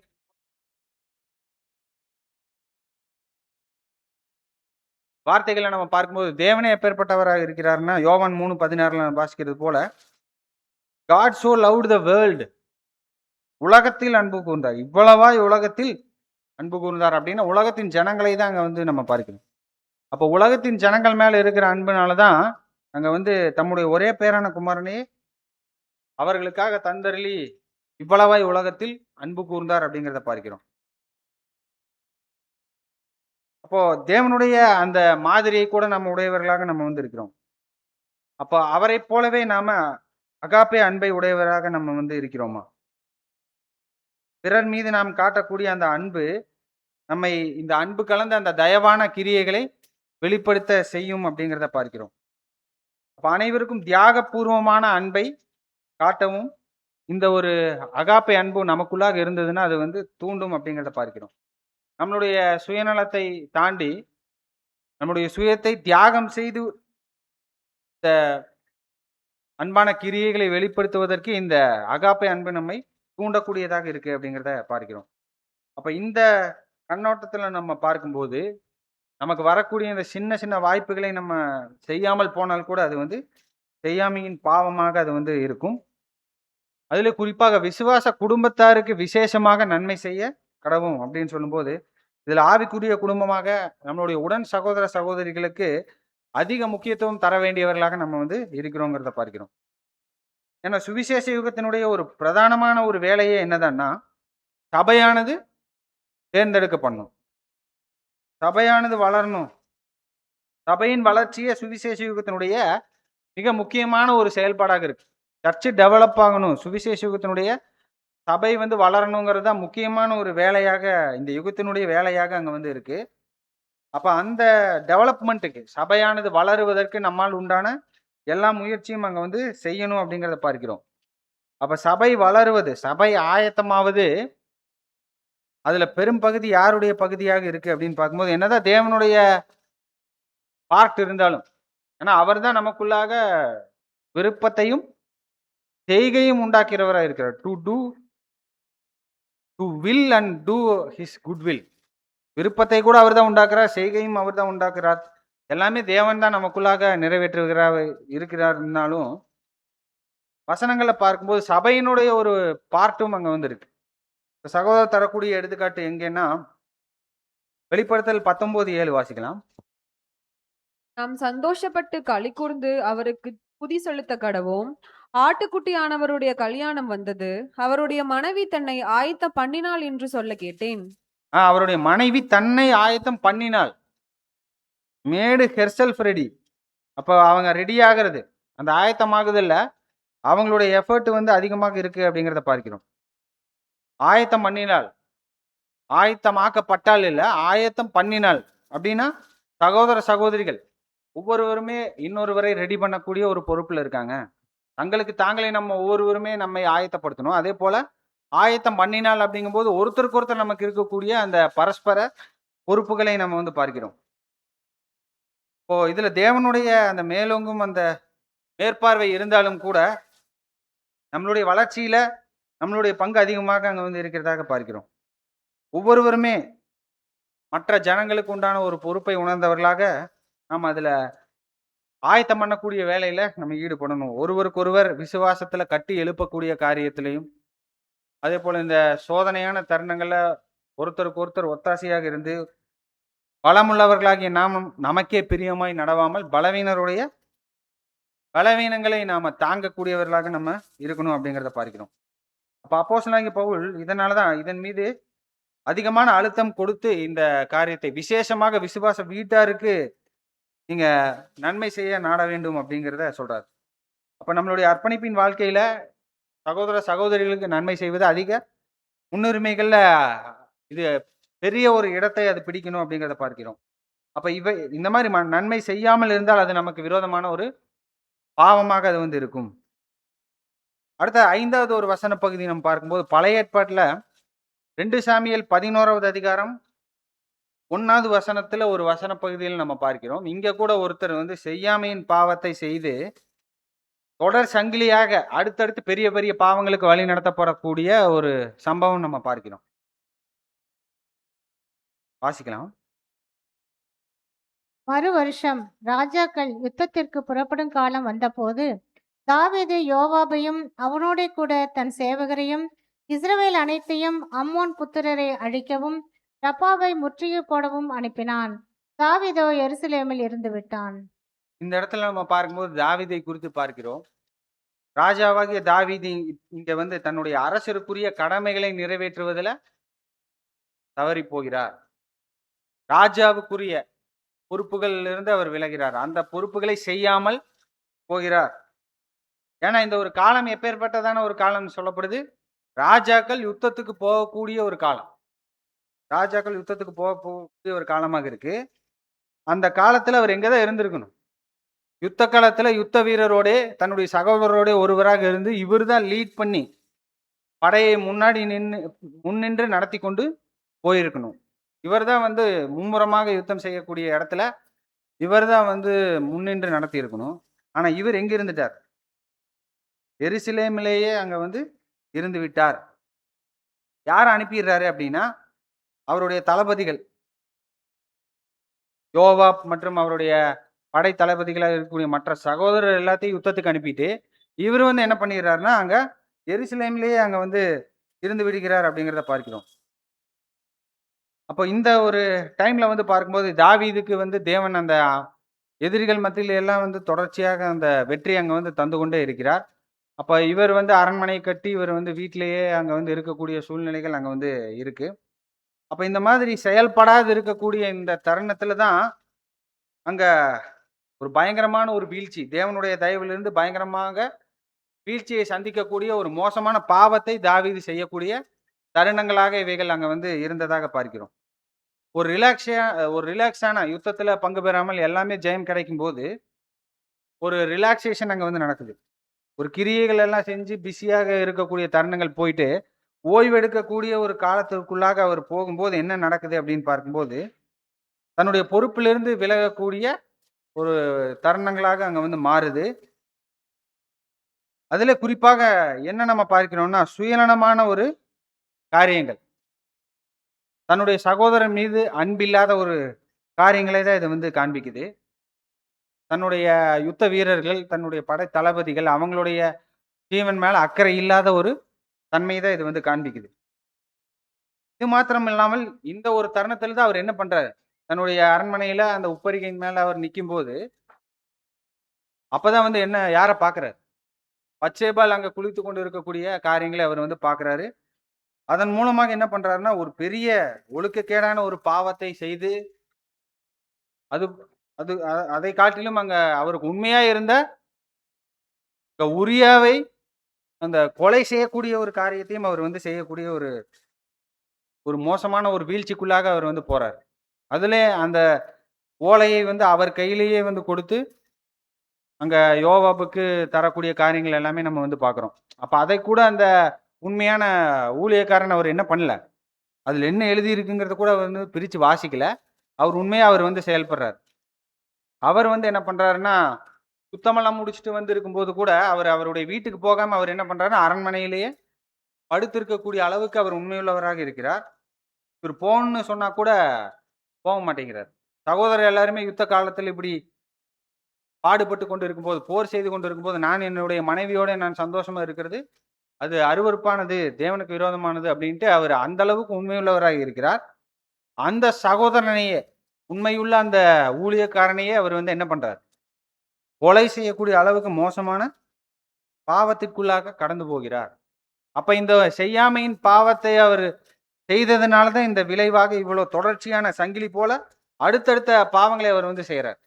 ஒருவேளை அந்த ராஜாக்கள் யுத்தத்துக்கு போகக்கூடிய காலத்துல, அவர் யுத்த காலத்துல இருந்திருந்தாருன்னா என்ன இருக்கும்?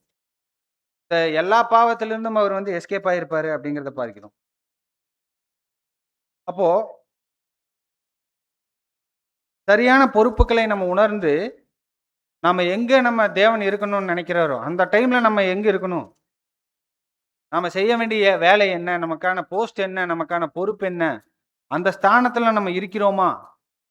இல்லது நம்ம சுயநலமான காரியங்கள்ல சகோதரன் மீது அன்பு இல்லாமல், நம்மளுடைய பொறுப்புகள் மீது அக்கறை இல்லாமல், வாய்ப்புகளை வந்து சரியாக பயன்படுத்திக் கொள்ளாமல், ஓய்வெடுத்துக் கொண்டு, நாம் அந்த வாய்ப்புகளை எல்லாம் தட்டி கழிக்கும்போது, கண்டிப்பாக என்ன ஆகும் அப்படின்னு பார்க்கும்போது, இன்னும் மோசமான கிரியைகளுக்கு தான் வந்து வழிநடத்தும் அப்படிங்கிறத பார்க்கிறோம். Idle mind is a devil's workshop அப்படிங்கிற ஒரு பழமொழி கூட இருக்கு.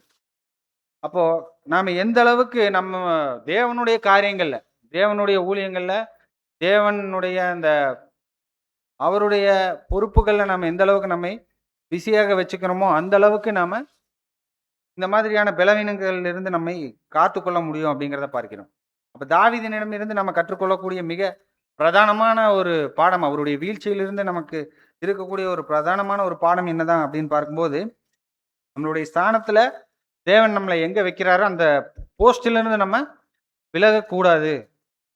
ஒருபோதும் அந்த வாய்ப்புகளை நம்ம தவறி விட்டு அத தட்டி கழிச்சுட்டு நம்ம ஐடியலா இருக்கிறோம்னா, கண்டிப்பாக அது நெறைய மோசமான பாவங்களுக்கு நம்மை வழி நடத்தும்ங்கிறத நம்ம பார்க்கிறோம். அடுத்த ஒரு வசன பகுதி பார்க்கும்போது, நீதிமொழிகள் 3வது அதிகாரம் 27லிருந்து 28 வரைக்கும் இருக்கக்கூடிய வசன பகுதிகள பார்க்கும்போது, இது கூட செய்யாமையின் பாவங்களுடைய இன்னொரு பகுதியை நம்ம பார்க்கிறோம். நன்மை செய்யும்படி உனக்கு திராணி இருக்கும்போது அதை செய்யத்தக்கவர்களுக்கு செய்யாமல் இராதே.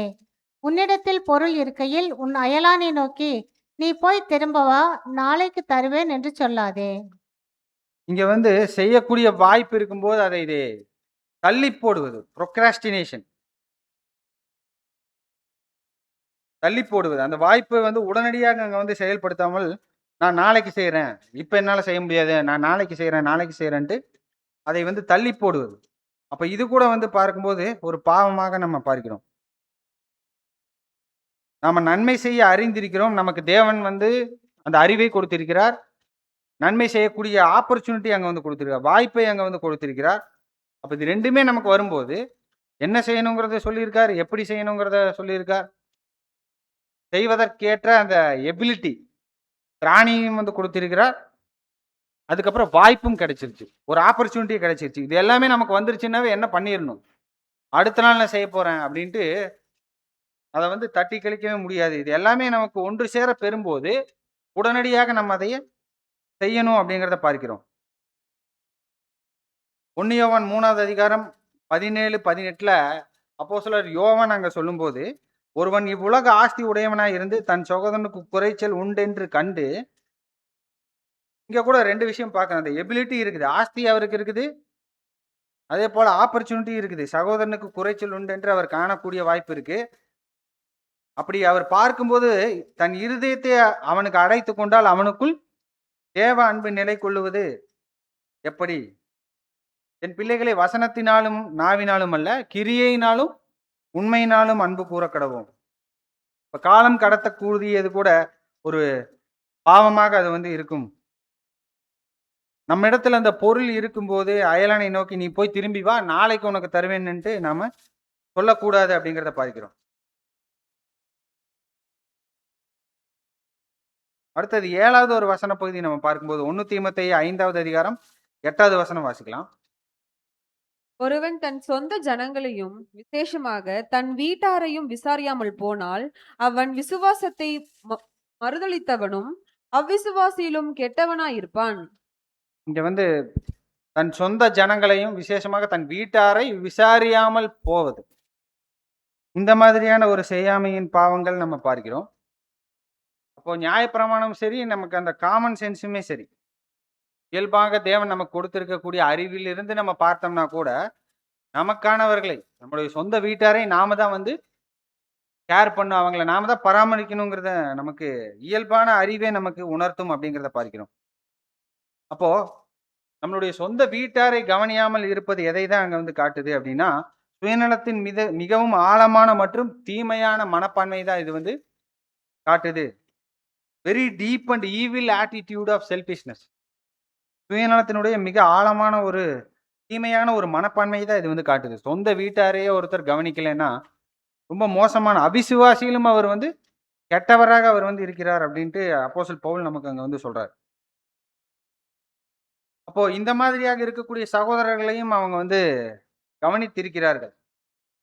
1 தெசலோனிக்கேயர் 3வது அதிகாரம் 10வது வசனத்தில் நம்ம பார்க்கும்போது, ஒருவன் வேலை செய்ய மனதில்லாதிருந்தால் அவன் சாப்பிடவும் கூடாதென்று நாங்கள் உங்களிடத்தில் இருந்தபோது உங்களுக்கு கட்டளையிட்டோமே. சபையின் ஜனங்கள் மத்தியில் ஆதிகால சபையில கூட சில சகோதரர்கள் என்ன பண்றாங்கன்னா, சபையின் ஜனங்களுடைய அந்த இரக்கத்தை, அவங்களுடைய அந்த உதாரமான குணத்தை தவறாக பயன்படுத்திட்டு, அவங்களுடைய பாரங்களை அவனவன் தன் சொந்த பாரத்தை சுமப்பானே அப்படின்ட்டு வேறொரு இடத்துல அப்போஸ்தலன் பவுல் சொல்லுவார். அப்ப அவங்களுக்கு பாரம் சுமக்கக்கூடிய திராணி இருந்தும், அவங்க செய்ய வேண்டிய வேலைகள் இருந்தும், அந்த வேலைகளை செய்யாமல் சகோதர சகோதரர்களுடைய பணங்கள், அவங்களுடைய உழைப்புகள், அவங்களுடைய வேலை செய்யாமல் சாப்பிடக்கூடிய ஒரு சோம்பேறித்தனமான சகோதர சகோதரிகள் ஆதிகால சபையில கூட இருந்தார்கள் அப்படிங்கிறத பார்க்கிறோம். அவங்களை எச்சரிக்கும் வண்ணமாக தான், ஒருவன் வேலை செய்ய மனதில்லாதிருந்தால் அவன் சாப்பிடவும் கூடாது என்று நாங்கள் உங்களிடத்தில் இருந்தபோது உங்களுக்கு கட்டளையிட்டோமே. நிறைய பேர் இந்த மாதிரி சோம்பேறித்தனமாக வேலை செய்யாமல் சுற்றி திரிகிறார்கள். நான் என் கைகளாலேயே இந்த வேலையை வந்து செய்தேன். கூடார தொழில் செய்து எனக்கு உண்டானவைகள் வந்து நானே செஞ்சுக்கிட்டேன். நான் உங்கள் யாருக்குமே நான் வந்து பாரமா இருக்கல. நான் சொன்ன வார்த்தைகளின்படி தான் என்னுடைய ஜீவியம் இருந்தது அப்படின்ட்டு அங்க அப்போஸ்தலன் பவுல் நிறைய இடங்கள்ல அங்க வந்து சொல்லுகிறதாக பார்க்கிறோம். அப்போ சொந்த வீட்டாரை விசாரியாமல் போகக்கூடிய அந்த சூழ்நிலை, அது வந்து பெரிய ஒரு பாவமாக அங்க வந்து இருக்கும். சில பேர் வந்து கர்த்தருடைய வார்த்தைகளை தவறாக புரிந்து கொண்டு, தங்களுக்கு உண்டான எல்லாவற்றையும் விட்டு விடாது இருக்கிறவன் எனக்கு சீசனா இருக்க மாட்டான் அப்படின்ட்டு அங்க லூக்கா 14:23 33 எல்லாம் வசன பகுதிகள்ல கர்த்தர் சொன்ன வார்த்தையை வந்து தவறாக புரிந்து கொண்டு, தங்களுடைய வீட்டாரையும் அவங்களுக்கு நியாயமாக செய்ய வேண்டிய பூலோக கடமைகளை நிறைவேற்றாமல் போவதற்கு வாய்ப்புகள் இருக்கு. ஆனா கர்த்தரே தான் அங்க வந்து தெளிவாக அங்க வந்து சொல்லியிருக்காரு. பரிசேயர் இடத்துல அவர் எதிரிட்டு வாதிக்கும் போது, அங்க பரிசேயர் வந்து என்ன சொல்றாங்க அப்படின்னா, அங்க அவங்களுடைய மனப்பான்மை என்னவாக இருக்குன்னா, ஆலயத்தில் ஒரு வேளை வந்து ஒருத்தர் காணிக்கை போட்டுட்டு தங்களுடைய பெற்றோருக்குரிய கடமையை அவர் செய்யலைன்னா கூட அவர் வந்து பாவி இல்லை அப்படிங்கிற ரீதியில அந்த பரிசேயர் எல்லாமே வந்து போதிக்கிறாங்க. அதைத்தான் அங்க மத்தேயு 15வது அதிகாரம் 4ல இருந்து 6 வரைக்கும் இருக்கக்கூடிய வசன பகுதிகள் அங்க வந்து சொல்லியிருப்பார். இப்ப பரிசேயருடைய ஜனங்கள் அப்படிதான் சொல்றாங்க. அவங்க தாய் தகப்பன்மாரை, அவங்களுடைய வீட்டாரை கவனிக்கலைன்னாலும் பரவால்ல. ஆலயத்துல வந்து அவங்க காணிக்கை போட்டா, அவங்க அந்த பாவத்துல இருந்தெல்லாம் விடுதலை ஆயிரலாங்கிற மாதிரி அவங்க வந்து போதிக்கிறாங்க. அது வேணா நம்ம வசனம் வாசிக்கலாம். மத்தேயு 15:4 4லிருந்து 6. உன் தகப்பனையும் தாயையும் கனம் பண்ணுவாயாக என்றும், தகப்பனையாவது தாயையாவது நிந்திக்கிறவன் கொல்லப்பட வேண்டும் என்றும் தேவன் கற்பித்திருக்கிறாரே. நீங்களோ எவனாகிலும் தகப்பனையாவது தாயையாவது நோக்கி, உனக்கு நான் செய்யத்தக்க உதவி ஏது உண்டோ, அதை காணிக்கையாக கொடுக்கிறேன் என்று சொல்லி, தன் தகப்பனையாவது தன் தாயையாவது கனம் பண்ணாமற் போனாலும் அவனுடைய கடமை தீர்ந்ததென்று போதித்து, உங்கள் பாரம்பரியத்தினாலே தேவனுடைய கற்பனையை அவமாக்கி வருகிறீர்கள். பரிசேயர் சதுசேயருடைய கோட்பாடு அந்த மாதிரி தான் இருந்தது. அவங்களுடைய முன்னோர்களுடைய பாரம்பரியத்தின் மூலமாக தகப்பன் தாய்க்கு நியாயமாக செய்ய வேண்டிய அந்த கடமைகளை செய்யாமல் அவங்க ஆலயத்துல காணிக்கை போட்டா அவங்க வந்து அந்த பாவத்திலிருந்து விலகிடுவாங்கன்ட்டு அவங்க வந்து போதிச்சுட்டு இருந்தாங்க. கர்த்தர் ஒருபோதும் அந்த மாதிரி சொல்ல. அவர் சாகும் தருவையில கூட அவர் என்னதான் பண்றாரு அப்படின்னா, ஸ்திரீயே இதோ உன் மகன், அவரை பார்த்து அதோ உன் தாய் அப்படின்ட்டு சொல்லி அந்த பொறுப்பை அந்த இறுதி மூச்சு இருக்கிற வரைக்கும் அவர் நிறைவேற்றுகிறவராக தான் அங்க வந்து இருந்தாரே தவிர, அவருடைய வார்த்தைகளின்படி தான் அவருடைய ஜீவியம் அங்க வந்து இருந்ததாக பார்க்கிறோம். அப்போ விசேஷமாக அந்த வீட்டாரை நம்ம விசாரியாமல் போனால் அது மிக மோசமான ஒரு பாவமாக அது வந்து இருக்கும். அதே போல சோம்பேறித்தனம் தேவனுடைய ஜனங்களுடைய அந்த உதாரத்துவத்தை பயன்படுத்தி அவங்களுடைய அர்ப்பணிப்புல அதை தவறா பயன்படுத்தி அதுல தங்களுடைய தேவைகளை பூர்த்தி செய்யக்கூடிய ஜனங்கள், முழு நேர ஊழியக்காரர்களாக நம்ம மத்தியில் நிறைய சகோதர சகோதரிகள் இருக்காங்க. அவங்களுடைய பார்ட் வேற. ஆனா வேலைகள் எதுவுமே செய்யாமல் சகோதர சகோதரிகளுடைய பங்களிப்புல தங்களுடைய ஜீவியத்தை நடத்தக்கூடியவர்களுக்கு தான் இந்த எச்சரிப்பாக அங்க வந்து சொல்லுகிறதாக பார்க்கிறோம். சபையின் தாராள குணநலத்தை சுரண்டி பிழைக்கக்கூடிய சோம்பேறி சகோதரர்கள், இப்ப அவங்களுக்கு எச்சரிப்பாக தான் அங்க வந்து சொல்றாரு. சில பேர்னால வந்து பங்களிக்க முடியாதவர்களாக இருப்பாங்க. இன்னபிலிட்டி அங்க வந்து இருக்கும். Inability to contribute. அப்ப அவர்களுக்கு ஒருபோதும் அந்த விஷயம் இந்த எச்சரிப்பு அங்க வந்து சொல்லல. ஆனா சோம்பேறித்தனத்தை பற்றி தான் அங்க வந்து சொல்லுகிறதாக பார்க்கிறோம். அப்ப இந்த மாதிரி செய்யக்கூடிய திராணி இருந்தும், வாய்ப்புகள் இருந்தும் அதை செய்யாமல் போனால் அந்த சோம்பேறித்தனத்தை நேரடியான ஒரு கண்டிப்போட அப்போஸ்தலர் எதிர்க்கிறார் அப்படிங்கிறத பார்க்கிறோம். அப்ப இதே மாதிரி நம்ம மத்தியில் ஒருபோதும் யாருமே இருக்கக்கூடாது. அடுத்த 8வது வசன பகுதியாக நம்ம பார்க்கும்போது மத்தேயு 21வது அதிகாரத்துல 18, 19 வசன பகுதியில அத்திமரத்தை கர்த்தர் இயேசு சபித்த ஒரு வசன பகுதியை நம்ம பார்க்கிறோம். அப்ப இங்க என்ன ஒரு செய்யாமையின் பாவம் வருது அப்படின்னா, தேவன் நமக்கு அவருடைய வார்த்தைகளை கொடுப்பதற்கான நோக்கம் என்ன அப்படின்னா, அதற்கேற்ற கனிகள் நம்ம மத்தியிலிருந்து வெளிப்படணும். அப்ப கனிகளை நாம தரல அப்படின்னாவே நாம சரியான ஒரு ஜனங்கள் இல்ல. அப்போ இந்த மரத்திற்கு என்ன நேர்ந்ததோ அதே தான் நமக்கும் இங்க வந்து நேரும். அத மரத்தை சபிக்கிறார், அது வந்து பட்டு போகிறது. இப்ப மரத்தின் மூலமாக அவர் நேரடியா மரத்தை வந்து சபிக்கிறதுனால அவர் யாரை தான் சபிக்கிறார்னா, அத்திமரம் வந்து அந்த இஸ்ரேல் ஜனங்களுக்கு அது வந்து அடையாளமாக இருக்கு. அப்போ இஸ்ரேல் ஜனங்கள் வந்து அங்க தேவன் தம்முடைய குமாரனையே அனுப்பி அவர்கள் மத்தியில மாபெரும் ஒரு வாய்ப்பை அங்க வந்து கொடுத்தார். அப்ப அந்த மரம் வந்து பார்க்கும்போது, அந்த மரத்துல தூரத்துல இருந்து அவர் காணும்போது அதுல இலைகள் எல்லாமே வந்து இருக்கு. அத்தி மரத்தினுடைய ஸ்பெஷாலிட்டி என்னன்னா, அது இலைகள் வருவதற்கு முன்பாகவே கனி அங்க வந்து வர ஆரம்பிச்சிடும். ஏன்னா அந்த கனியே வந்து ஒரு விதமான இலையினுடைய ஒரு பகுதி தான் அப்படிங்கிறத பார்க்கிறோம். அப்போ இலையே இல்லைன்னாலும் அதுல வந்து முதற்கனிகள் அதுல வருது அப்படிங்கும்போது, இலை இருந்தா என்ன இருக்கும்? கண்டிப்பாக அதிக கனிகள் அங்க வந்து இருந்தே ஆகணும். அப்ப தூரத்துல அதுல அத பார்க்கும்போது இலைகள் நெறைய இருக்கு. அப்ப இலைகள் இருக்கும்போது கண்டிப்பாக அதுல கனி இருக்குன்ட்டு அத அருகில வந்து அவர் பார்க்குறாரு. வந்து பார்த்தா இலைகள் மாத்திரம் தான் இருக்கு. அதுல ஒரு கனியுமே இல்ல. அப்படிங்கிறதுனால தான் அவர உடனடியாக அதை வந்து சபிக்கிறார் அப்படிங்கிறத பார்க்கிறோம்.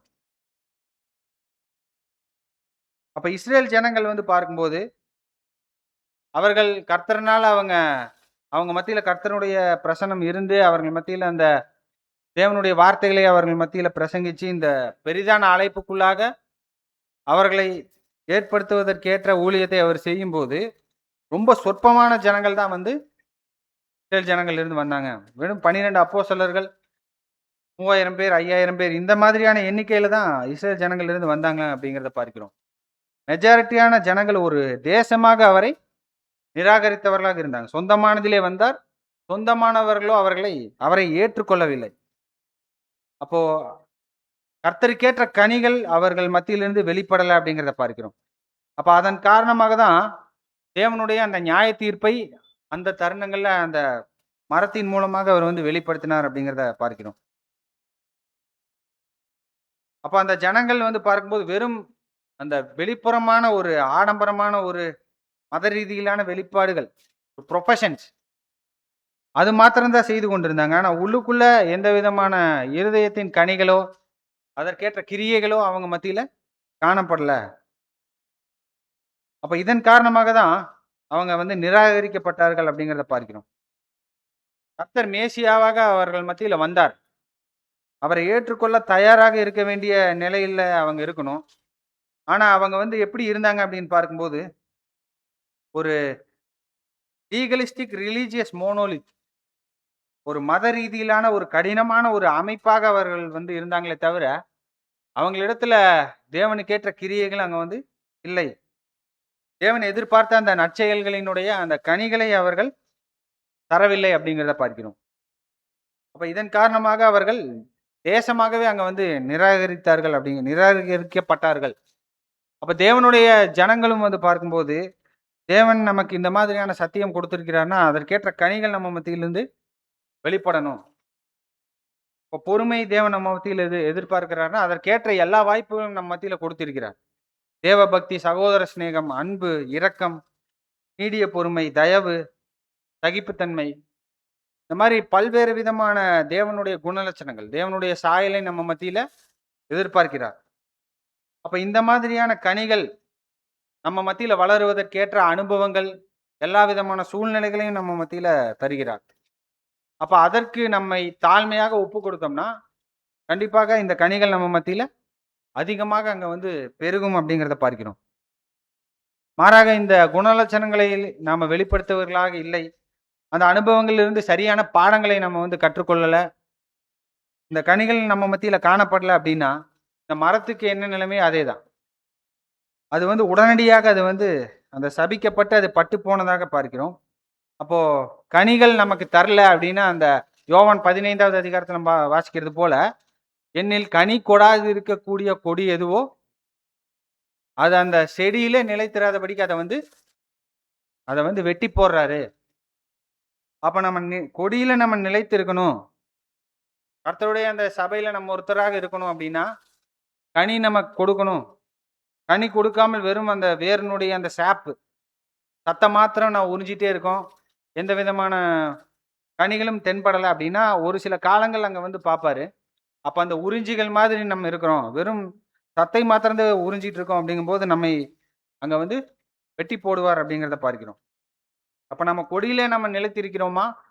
அல்லது கொடியை விட்டு வெட்டப்பட்ட ஒரு சூழ்நிலையில நம்ம இருக்கிறோமா? அப்படிங்கிறத நம்ம யோசிக்கணும். அப்போ கொடிகள்ல நம்ம நிலைத்திருக்கும்போது, நம்ம மத்தியில கனிகள் அங்க வந்து தென்படும். எந்த கொடியானது அதிக கனிகளை கொடுக்குதோ, அதை இன்னும் அதிக கனிகளை கொடுப்பதற்கேற்ற அந்த ப்ரூனிங் வேலை கூட அவர் வந்து செய்வார். அப்போ தேவனிடமிருந்து எல்லா விதமான ஏற்பாடுகளும், எல்லா விதமான அனுபவங்களும் நமக்கு வந்து கிடைக்கும். அப்ப அதற்கு நம்மை தாழ்மையாக நம்மை ஒப்புக் கொடுக்கணும் அப்படிங்கிறத பார்க்கிறோம். அப்ப கனியற்ற ஒரு வாழ்க்கை, அது வந்து செய்யாமையின் பாவத்துல பிரதானமாக நம்ம பார்க்கிறோம். அடுத்த வசன பகுதிக்கு நம்ம போகும்போது 9வது வசன பகுதியாக மத்தேயு 23வது அதிகாரம் 23வது வசனம் வாசிக்கலாம். மாயக்காரராகிய வேதபாரகரே பரிசேயரே, உங்களுக்கு ஐயோ! நீங்கள் ஒற்று தலாமிலும் வெந்தயத்திலும் சீரகத்திலும் தசமபாகம் செலுத்தி நியாயப்பிரமாணத்தில் கற்பித்திருக்கிற விசேஷித்தவைகளாகிய நீதியும் இரக்கத்தையும் விசுவாசத்தையும் விட்டுவிட்டீர்கள். இவைகளையும் செய்ய வேண்டும், அவைகளையும் விடாதிருக்க வேண்டுமே. இந்த இடத்துல எப்படி ஒரு தவறான முன்னுரிமைகள், மிஸ்பிளேஸ்டு பிரியாரிட்டிஸ், எதுக்கெல்லாம் முன்னுரிமை அதிகமாக தரணுமோ அவைகளுக்கு தராமல் ரொம்ப அற்பமான காரியங்கள், லீஸ்டான விஷயத்துக்கு அதிக முக்கியத்துவம் கொடுத்து செயல்படும் போது அது எப்படி செய்யாமையின் பாவங்களுக்கு வழி நடத்தும் என்கிறதான காரியங்களை இங்க நம்ம பார்க்கிறோம். இப்போ ப்ரியாரிட்டைஸ் நம்ம பண்ணும். நம்ம செய்ய வேண்டிய வேலைகள் அநேகம் இருக்கும். அப்ப அதை ஆர்கனைஸ் பண்ணி ஒரு பட்டியல் அங்க வந்து போடணும். பட்டியல் போட்டா மாத்திரம் பத்தாது. அந்த பட்டியல்ல எந்த வேலையும் முதல்ல செய்யணும், எந்த வேலையை அதுக்கப்புறம் செய்யணும், எந்த வேலையை லாஸ்டா செய்யணுங்கிறதுக்கு ஏற்ற அந்த ப்ரியாரிட்டி நம்ம வந்து செட் பண்ணணும். அப்ப எதுக்கெல்லாம் அதிக முக்கியத்துவம் கொடுக்கணுமோ அதுல அந்த பட்டியல் அதுக்கு முன்னுரிமை அது வைக்கணும் அப்படிங்கிறத பார்க்கிறோம். அப்ப சரியான விதத்துல நம்ம முன்னுரிமைகள் தரல அப்படின்னா அது கூட செய்யாமையின் பாவங்களுக்கு வழிவகுக்கும் அப்படிங்கிறத பார்க்கிறோம். வேதபாரகர்கள், பரிசேயர்கள் அதிகமாக இந்த ஒரு கண்ணியில் அகப்பட்டவர்களாக அவங்க வந்து இருந்தாங்க.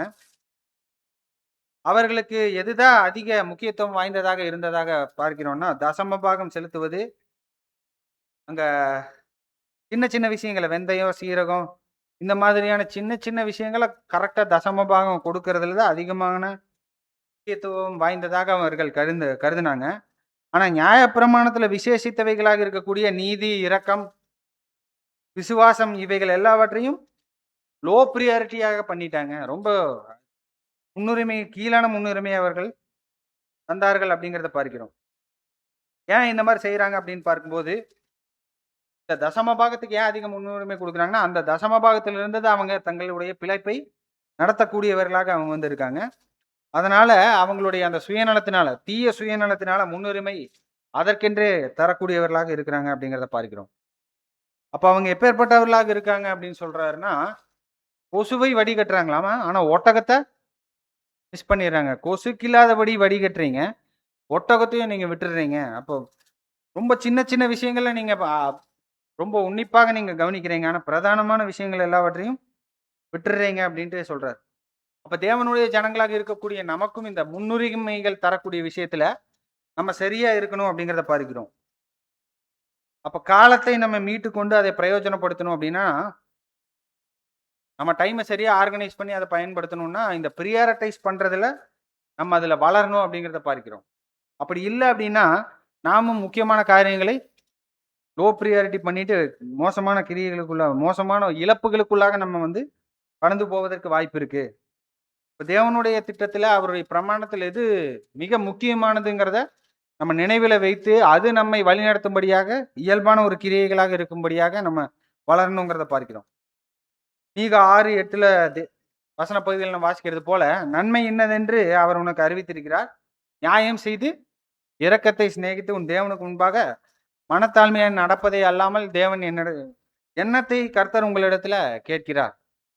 இப்ப தேவன் சில முக்கியத்துவம் வாய்ந்த பண்புகளாக, கிரியைகளாக ஏற்படுத்தி இருக்கக்கூடிய காரியங்கள் நமக்கு வெளிப்படுத்தப்பட்டிருக்கிறது.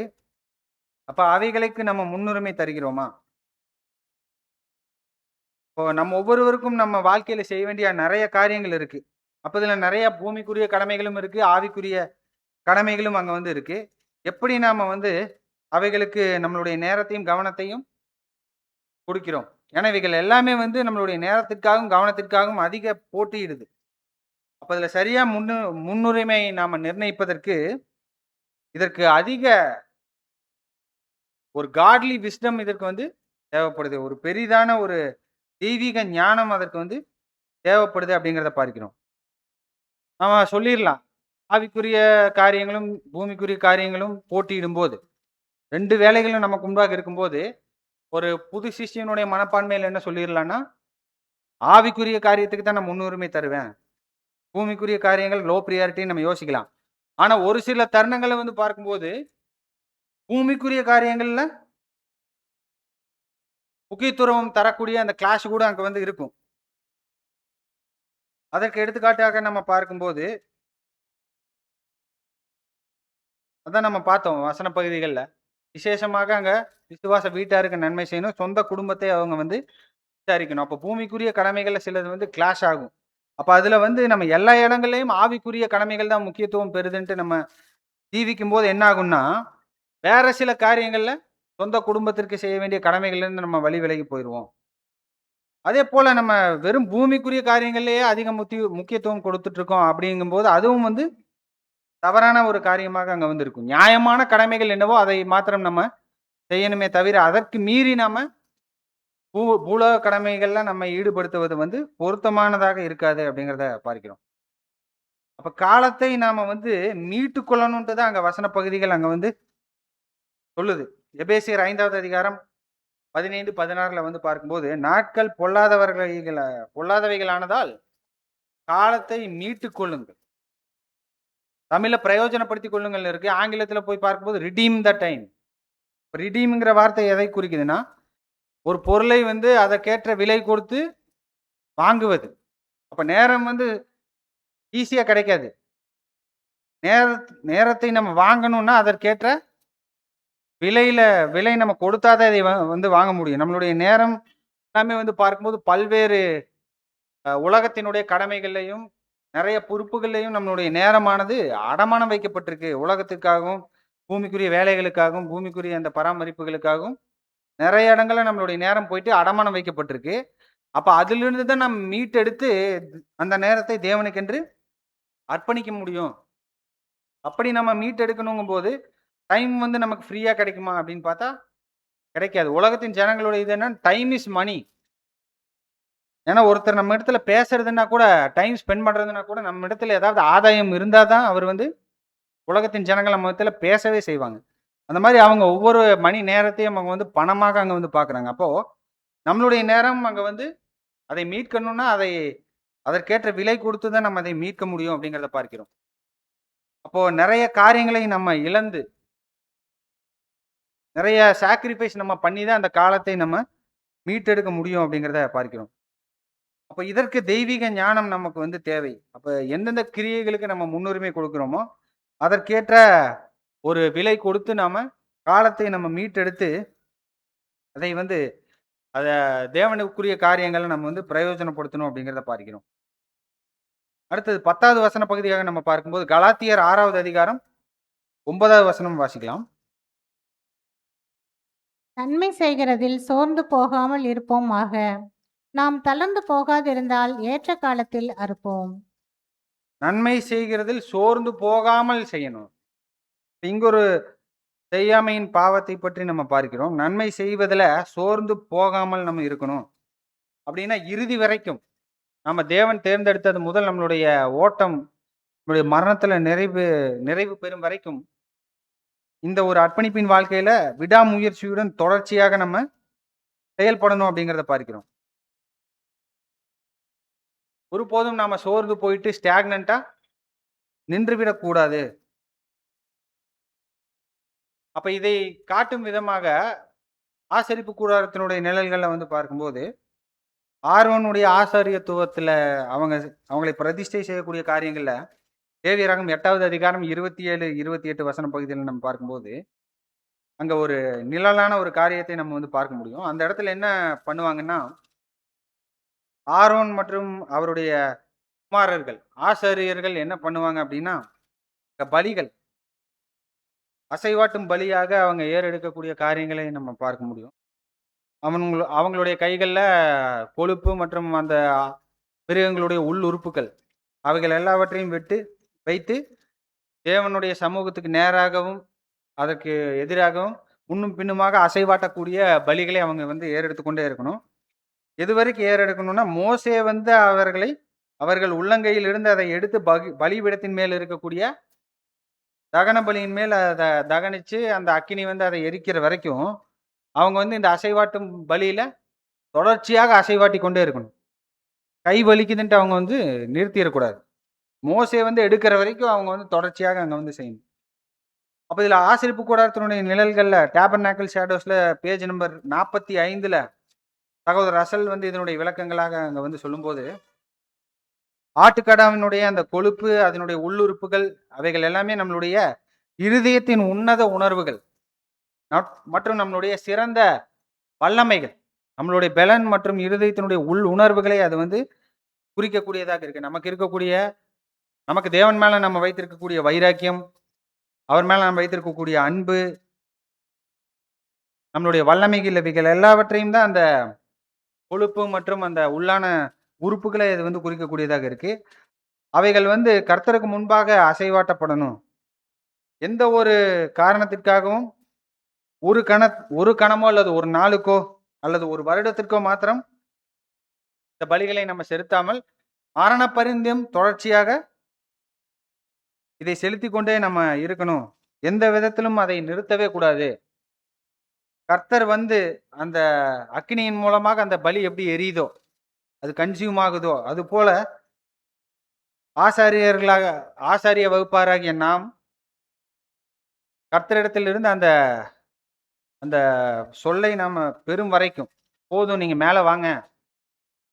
உண்மையும் உள்ளம் உத்தமுள்ள ஊழியக்காரனே என்னுடைய எஜமானுடைய சந்தோஷத்துல நீங்க பிரவேசிங்க அப்படிங்கிற ஒரு வாழ்த்துதல் நம்மளுடைய ஆண்டவரிடமிருந்து நம்ம பெற்றுக்கொள்ளும் வரைக்கும் தொடர்ச்சியாக இந்த ஒரு பலியின் வாழ்க்கையில சோர்ந்து போகாமல் செய்து கொண்டே இருக்கணும் அப்படிங்கிறத பார்க்கிறோம்.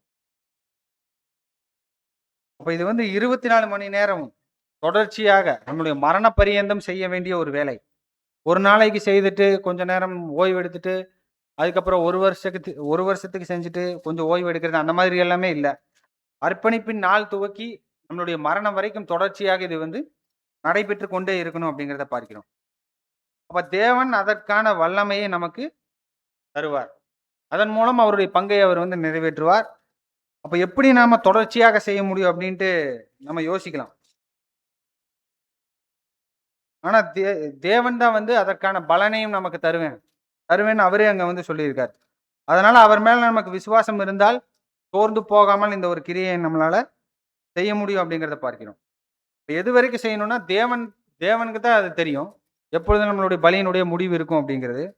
அப்ப சீக்கிரம் முடிக்கணும் அப்படின்னா எந்த அளவுக்கு அந்த கொழுப்பு அதிகமா இருக்கோ அந்த அளவுக்கு அந்த பலியானது வேகமாக அது வந்து எரிந்து போகும். அப்ப அது வந்து நம்மளுடைய வைராக்கியத்தையும் நம்மளுடைய அன்பின் ஆவியையும் அது வந்து காட்டுது. அனல் உள்ளவர்களாக நம்ம தேவனுடைய காரியங்கள்ல அதிக பக்தி வைராக்கியம் மற்றும் அன்போடு நம்ம இருந்தோம்னா நம்மளுடைய பலியானது வெகு விரைவில் முடிக்கப்படும் அப்படிங்கிறத பார்க்கிறோம். அப்ப அந்த சத்தம் கேட்கிற வரைக்கும் நம்மளால அசைவாட்டுவதை நிறுத்த முடியாது. அப்படி ஒரு வேளை நம்ம நிறுத்தணும்னா அது செய்யாமையின் பாவமாக அது வந்து இருக்கும் அப்படிங்கிறத பார்க்கிறோம். மத்தேயு 24:13 கர்த்தர் சொல்வது போல முடிவு பரியந்த நிலை நிற்கப்படுபவனே ரட்சிக்கப்படுவான். எபிரேயர் 12வது அதிகாரம் 3வது வசனத்துல நம்ம பார்க்கிறது போல நீங்கள் இளைப்புள்ளவர்களாய் உங்கள் ஆத்துமாக்களில் சோர்ந்து போகாதபடிக்கு நமக்கு விரோதமாக பாவிகளால் செய்யப்பட்ட இவ்விதமான விபரீதங்களை சகித்த அவரையே நினைத்து கொள்ளுங்கள். அப்ப தொடர்ச்சியாக எப்படி பலி செலுத்துவது அப்படிங்கிறதற்கான மாதிரியே யார் தான் அப்படின்னு பார்க்கும்போது நம்மளுடைய ஆண்டவராகி இயேசு கிறிஸ்து தான். ரீபிரின்ஸ் 18:59 பிரதர் ரசல் அங்க சொல்லும்போது அப்போ கர்த்தர் இயேசு நமக்கான முன்மாதிரியாக அவர் வந்து இருக்கிறார். எப்படி ஒருத்தர் சோர்ந்து போகாமல் இறுதி வரைக்கும் நிலைத்திருந்து அந்த வாய்ப்பை பெற்றுக்கொள்ளணுங்கிறதுக்கு அவர் தான் நமக்கு முன்மாதிரியாக இருக்கிறார் அப்படிங்கிறத பார்க்கிறோம். ஒருவேளை நம்ம சோர்ந்து போகிறோம் அப்படின்னா அது வந்து நமக்கு நம்பிக்கை இல்லை, விசுவாசம் இல்லை என்பதை தான் அது வந்து காட்டுது. அதனால இவ்விதமான விபரீதங்களை சகித்த அவரையே நினைத்து கொள்ளுங்கள். உங்கள் ஆத்துமாக்களில் சோர்ந்து போகாதபடிக்கு இப்படி நீங்க அவரையே வந்து நினைத்து கொள்ளுங்கள் அப்படின்ட்டு சொல்றாரு. அடுத்த வசன பகுதிக்கு நம்ம போகும்போது ஆதியாகமம் 12வது அதிகாரம் 13வது வசன பகுதியில ஆபிரகாம் செய்த ஒரு செய்யாமையின் பாவம் நம்மளால பார்க்க முடியும். அதுல வந்து சாராள் இடத்துல அவர் சொன்ன வார்த்தையை நம்ம பார்க்கும்போது அவர் என்ன சொல்றாருன்னா ஒரு பொய்யை வந்து சொல்றார். உன் நிமித்தம் எனக்கு நன்மை உண்டாகும்படிக்கு என்னாலே உன் உயிர் பிழைக்கும்படிக்கு நீ என்ன சொல்லணும், உன்னை என்னுடைய சகோதரி அப்படின்ட்டு சொல்லு அப்படின்ட்டு சொல்றார். அப்ப இந்த இடத்துல ஒரு வினோதமான ஒரு செய்யாமையின் பாவத்தை அவர் செய்ததாக பார்க்கிறோம். பார்வோனுக்கு முன்பாக கூட அங்க போய் சொல்லுவார். அதே போல பிற்பாடு அபிமெலேக்கு ராஜாவுக்கு முன்பாக கூட சில அதிகாரங்கள் கழிச்சு வாசித்து பார்த்தோம்னா அங்க கூட இந்த மாதிரியான சம்பவம் அங்க வந்து நம்ம பார்க்க முடியும். அப்ப இது ஒரு செய்யாமையின் பாவமாக நம்ம கருதக்கூடும். ஆபிரகாம் என்னதான் பண்ணியிருக்குன்னா தேவன் அவருக்கு வாக்குத்தத்தம் கொடுத்திருக்கிறார். நான் உன்னை பெரிய ஜாதியாக்குவேன், உன்னுடைய சந்ததிக்குள் பூமியின் வம்சங்கள் எல்லாம் ஆசீர்வதிக்கப்படும் என்று அவர் பேர்லயே ஆணையிட்டு அவருக்கு வந்து வாக்குத்தத்தம் அங்க வந்து கொடுத்திருக்கிறார். அப்ப தேவனுடைய உடன்படிக்கைக்குள்ளான ஒரு மனிதனாக ஆபிரகாம் அங்க வந்து இருக்கும்போது, இந்த கடினமான சூழ்நிலையில தேவன் எனக்கு வாக்குத்தத்தம் கொடுத்திருக்கிறார். அவருடைய உடன்படிக்கைக்குள்ளாக நான் இருக்கேன். அப்ப தேவன் என்னை பாதுகாப்பார். நான் பொய் சொல்லி தான் நான் உயிர் பிழைக்கணுன்ட்டு இல்ல. இந்த ஸ்திரீ என்னுடைய மனைவின்னு அங்க வந்து சொல்லிட்டு போயிருக்கலாம். நம்ம வந்து யோசிக்கலாம். ஆனா இந்த ஒரு பகுதியில வந்து பார்க்கும்போது ஆபிரகாம் வந்து பாதி உண்மைய கூட சொல்லியிருக்க முடியும்ட்டு கூட சகோதரர் கூட அங்க வந்து விளக்கம் தர்றாரு. ஒரு விதத்துல பார்த்தா சாராள் வந்து சகோதரி தான். ஏன்னா தேராகனுடைய மூத்த குமாரன் யாருன்னா ஆரான். இளைய குமாரன் தான் வந்து ஆபிரகாம். இப்ப ஆரோனுடைய குமாரத்தி தான் அங்க லோத்து மற்றும் சாராள். அப்ப ஆபிரகாமுக்கு இவங்க வந்து அண்ணனுடைய மகளாக அவங்க வந்து இருக்காங்க. அப்ப அந்த ரீதியில வந்து பார்க்கும்போது, தேவனுடைய வார்த்தைகள்ல நெறைய இடங்கள்ல வந்து எப்படி இருக்கும்னா, இந்த கிராண்ட் சில்ட்ரன வந்து பிள்ளைகள், கிராண்ட் சில்ட்ரன வந்து சில்ட்ரன்னே அங்க வந்து சொல்லக்கூடிய வசன பகுதிகள் அங்க வந்து இருக்கு. எடுத்துக்காட்டுக்கு வந்து பார்க்கும்போது, அங்க யாக்கோபுனுடைய விஷயத்துல கூட பார்க்கும்போது, வசனங்கள் எப்படி வரும்னா, அந்த 70 மனிதர்கள் வந்து எங்கிருந்து வந்தாங்கன்னு வரும்னா, யாக்கோபுனுடைய அந்த 70 மனிதர்கள் அப்படிங்கும்போது அவங்களுடைய பேர பசங்க. 12 குமாரர்கள் மூலமாக வந்த எல்லாரையும் சேர்த்தோம்னா தான் அது வந்து ஆ யாக்கோபினுடைய 70 பேர்ன்னு வரும். ஆனா, அதுல வந்து எப்படி வசனங்கள் வருதுன்னா, யாக்கோபினுடைய அறையிலிருந்து வந்த 70 ஆத்துமாக்கள் அப்படின்ட்டு வரும். அப்ப அவங்கள வந்து யாருடைய குமாரர்கள்னே அங்க வந்து பார்க்கப்படுது அப்படின்னா, யாக்கோபினுடைய குமாரர்கள் என்றே பார்க்கப்படுது. அதுபோல அங்க ஆரானுக்கு தேராகுடைய குமாரன் ஆரான், ஆரானுடைய குமாரன் குமாரத்தி தான் அங்க லோத்து மற்றும் சாராள் அப்படிங்கிற ரீதியில பார்க்கும்போது, தேராகுடைய குமாரத்தியே வந்து அங்க அந்த ஸ்திரீயாக நம்ம பார்க்க முடியும். சாராளாக இருக்கும்போது, அப்போ இவர் சொன்ன விதத்துல பார்க்கும்போது, அவரு ஒரு விதத்துல சகோதரி தான். ஏன்னா பேர பிள்ளைகளையே வந்து பிள்ளைகளாக பார்க்கக்கூடிய ஒரு ஒரு கஷ்டம் அங்க வந்து வேதாகமத்தினுடைய வசன பகுதிகள் நம்மளால பார்க்க முடியும். அப்ப இந்த ரீதியில பார்த்தாலும் கூட அவர் வந்து ஹாஃப் சிஸ்டர்ன்னு தான் அங்க வந்து சொல்றாரு. இருந்திருந்தாலும் அவர் அங்க தேவனுடைய நியாயப்பிரம் உடன்படிக்கைக்குள்ளாக அவர் இருக்கும்போது, தேவனுடைய முழு பாதுகாப்பையும் உண்மையாக அவர் நம்பி, மனைவி என்றே அவர் வந்து வெளிப்படுத்தி இருக்கலாம்னு நம்ம யோசிக்கலாம்.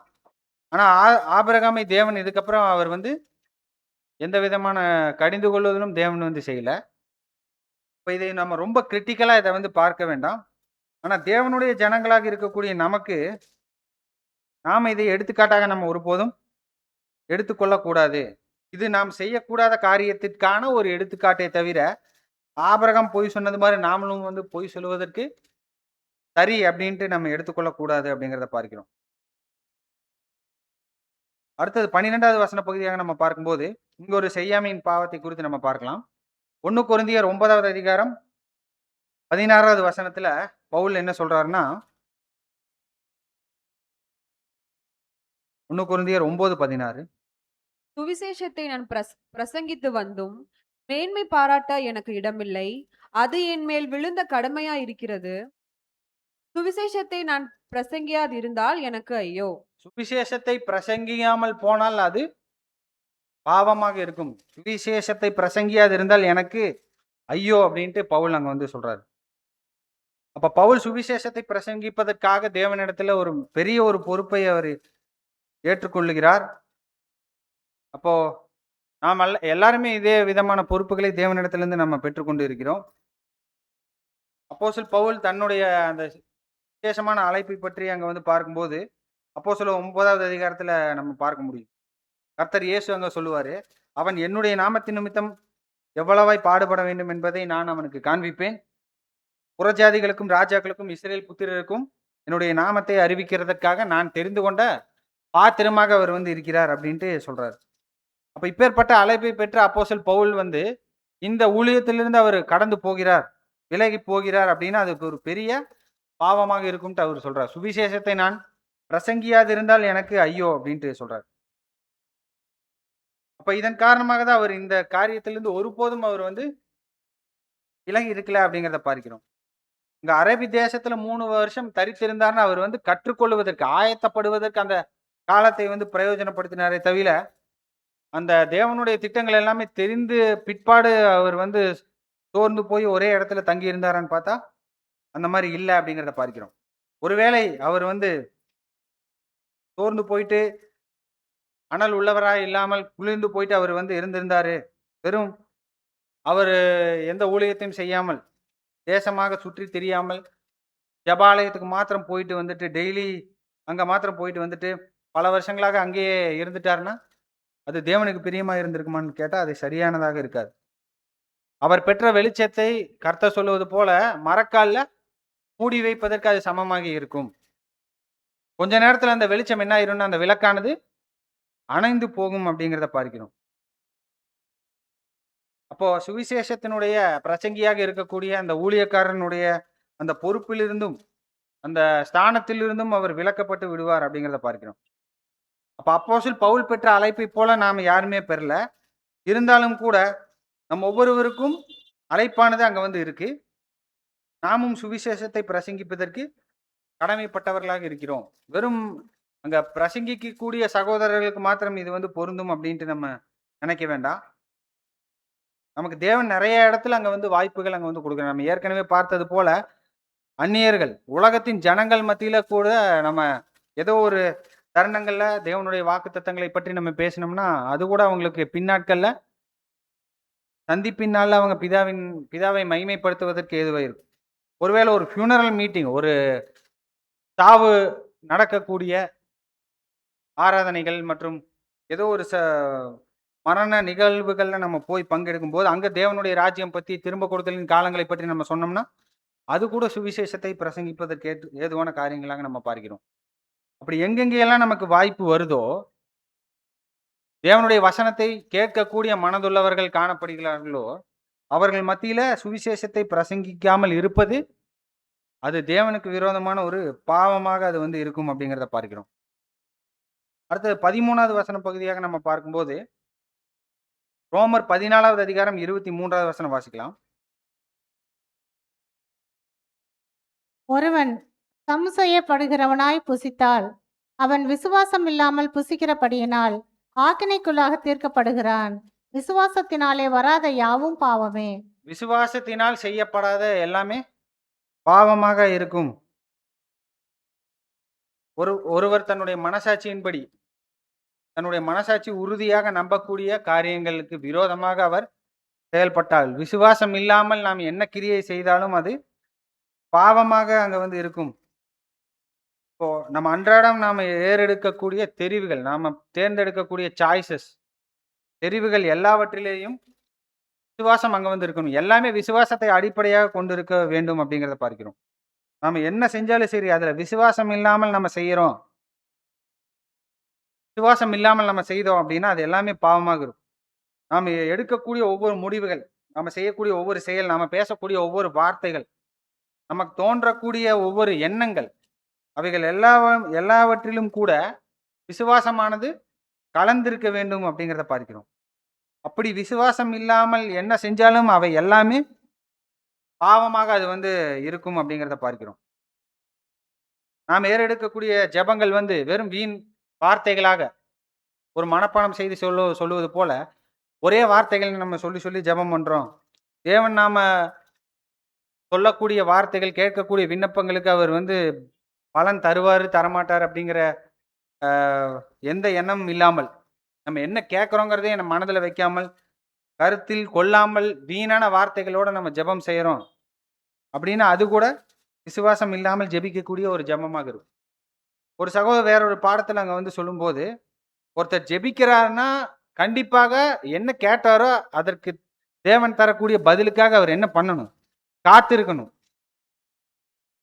இப்ப என்ன கேட்கிறோம்னு தெரியல, மனப்பாடம் செய்வது போல ஒரே வார்த்தையை நம்ம சொல்றோம் அப்படின்னா, அது சரியான ஜெபம் இல்ல அப்படிங்கிறத பார்க்கிறோம். என்ன நம்ம பிரேயர் பண்ணாலும் சரி, அதற்கு தேவன் ஆன்சர் பண்ணுவாரு அப்படிங்கிறதுக்கான ஒரு காத்திருப்பு அங்க வந்து இருக்கணும். அதை உண்மையாக எதிர்பார்க்கிறவர்களாக நம்ம இருக்கணுங்கிறத பார்க்கிறோம். அப்ப விசுவாசம் இல்லாமல் ஒருத்தர் ஜெபம் செய்றாரு அப்படின்னா, அது கூட அது தவறானதாக தான் அங்க வந்து இருக்கும் அப்படிங்கிறத பார்க்கிறோம். அப்ப கேட்டுக்கொள்ளுகிற யாவரும் அதை பெற்றுக்கொள்ளும்படியாக அத வந்து கேட்கணும் அப்படின்ட்டு யாக்கோபு 1வது அதிகாரம் 6வது வசனம் இன்னும் வந்து மார்க் 11:11-24, ரோமர் 14:23 எல்லா வசன பகுதிகள் நம்ம வந்து பார்க்கும்போது, விசுவாசம் இல்லாமல் நம்ம என்ன செய்தாலும் அது வந்து பாவமாக அங்க வந்து இருக்கும் அப்படிங்கிறத பார்க்கிறோம். நம்மளுடைய மனசாட்சி ஒண்ணு சொல்லுது. தீர்க்கமாக சொல்லுது. இது வந்து கண்டிப்பாக துணிகரமான ஒரு பாவம் தான். அப்படின்ட்டு அங்க வந்து நமக்கு இருக்கும்போது, அதற்கு மீறி நம்ம செயல்படும்போது, அது கண்டிப்பாக அது பாவம் தான் அப்படிங்கிறத பார்க்கிறோம். ஏன்னா நம்ம நம்புறோம். இந்த மாரி செய்வது பாவம் அப்படிங்கும்போது, அதை துணிகரமாக நம்ம செய்றோம் அப்படின்னா, நம்மளுடைய மனசாட்சியே நம்மை நியாயம் தீர்க்கிறதாக அங்க வந்து இருக்கும். அதேபோல விசுவாசம் இல்லாமல் ஒருத்தர் ஏதோ ஒரு காரியத்தை அங்க வந்து செய்றாரு. அதில குறிப்பாக நம்முடைய எண்ணங்களை கூட விசுவாசமானது எண்ணங்கள்ல கூட விசுவாசம் இருக்கணும் அப்படின்னு சொல்லும்போது, 2 கொரிந்தியர் 10வது அதிகாரம் 5வது வசனத்துல நம்ம வாசிக்கிறது போல, எந்த எண்ணத்தையும் கிறிஸ்துவுக்கு கீழ்ப்படிய சிறைப்படுத்துகிறவர்களாக நம்ம இருக்கணும் அப்படிங்கிறத பார்க்கிறோம். அப்ப இதை வேறொரு வார்த்தையில சொல்லணும்னா, நம்மளுடைய குணாதிசயம் திடப்படுவதை தான் இது வந்து காண்பிக்குது. நமக்கு வரக்கூடிய ஒவ்வொரு எண்ணங்கள், இந்த தாட்ஸ் கூட தேவனுக்கு ஏற்க தேவனால ஏற்கக்கூடிய அளவுல விசுவாசம் உள்ளதாக இருக்கிற அளவுக்கு நம்ம வளரணும் அப்படின்னா, நம்மளுடைய குணாதிசயமானது திடப்படுவதை தான் இது வந்து காட்டுது. நாம செய்யக்கூடிய, சிந்திக்கக்கூடிய எல்லா காரியங்களும் விசுவாசத்தை அடிப்படையாக கொண்டவைகளாக அங்க வந்து இருக்கணும். நாம விசுவாசிக்கிறது ஒண்ணாகவும், நாம செய்கின்ற, யோசிக்கின்ற கிரியைகள் வேறொன்றாகவும் அங்க வந்து இருக்குன்னா, இந்த பாவத்தை செய்வதற்கு நம்ம வாய்ப்பு இருக்கு அப்படிங்கிறத பார்க்கிறோம். அடுத்த வசன பகுதியாக இறுதியாக நம்ம பார்க்கும்போது, வெளிப்படுத்தல் 3வது அதிகாரம் 15வது வசனம் நம்ம வாசிக்கலாம்.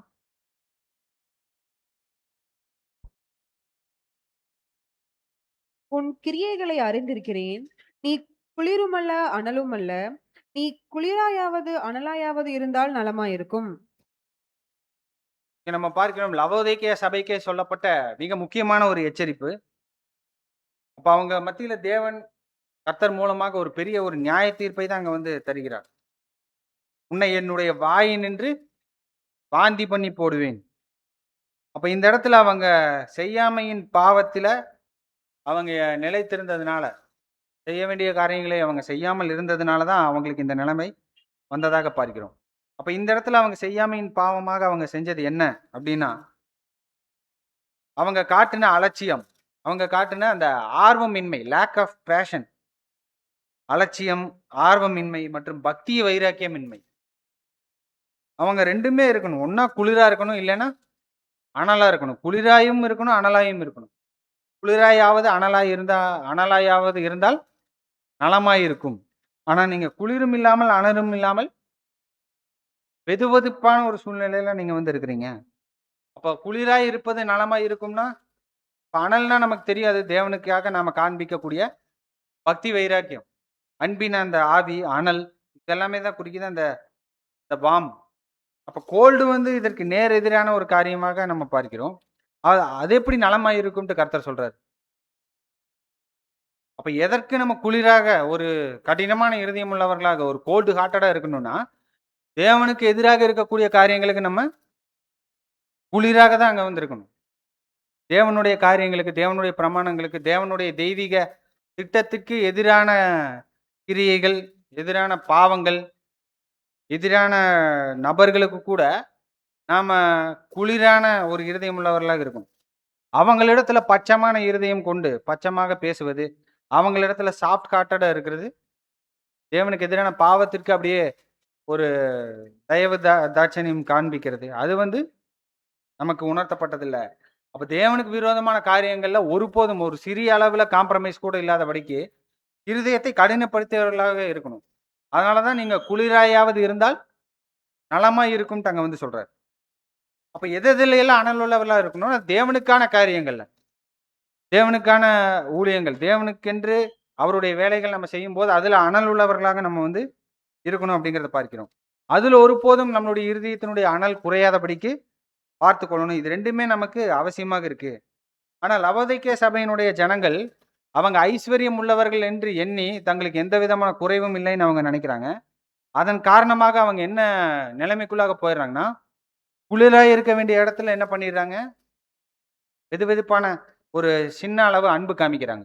யார் யாரையெல்லாம் வெறுக்கணும், எந்தெந்த கிரியைகளை எல்லாம் வெறுக்கணுமோ அங்க அன்பு காமிக்கிறது.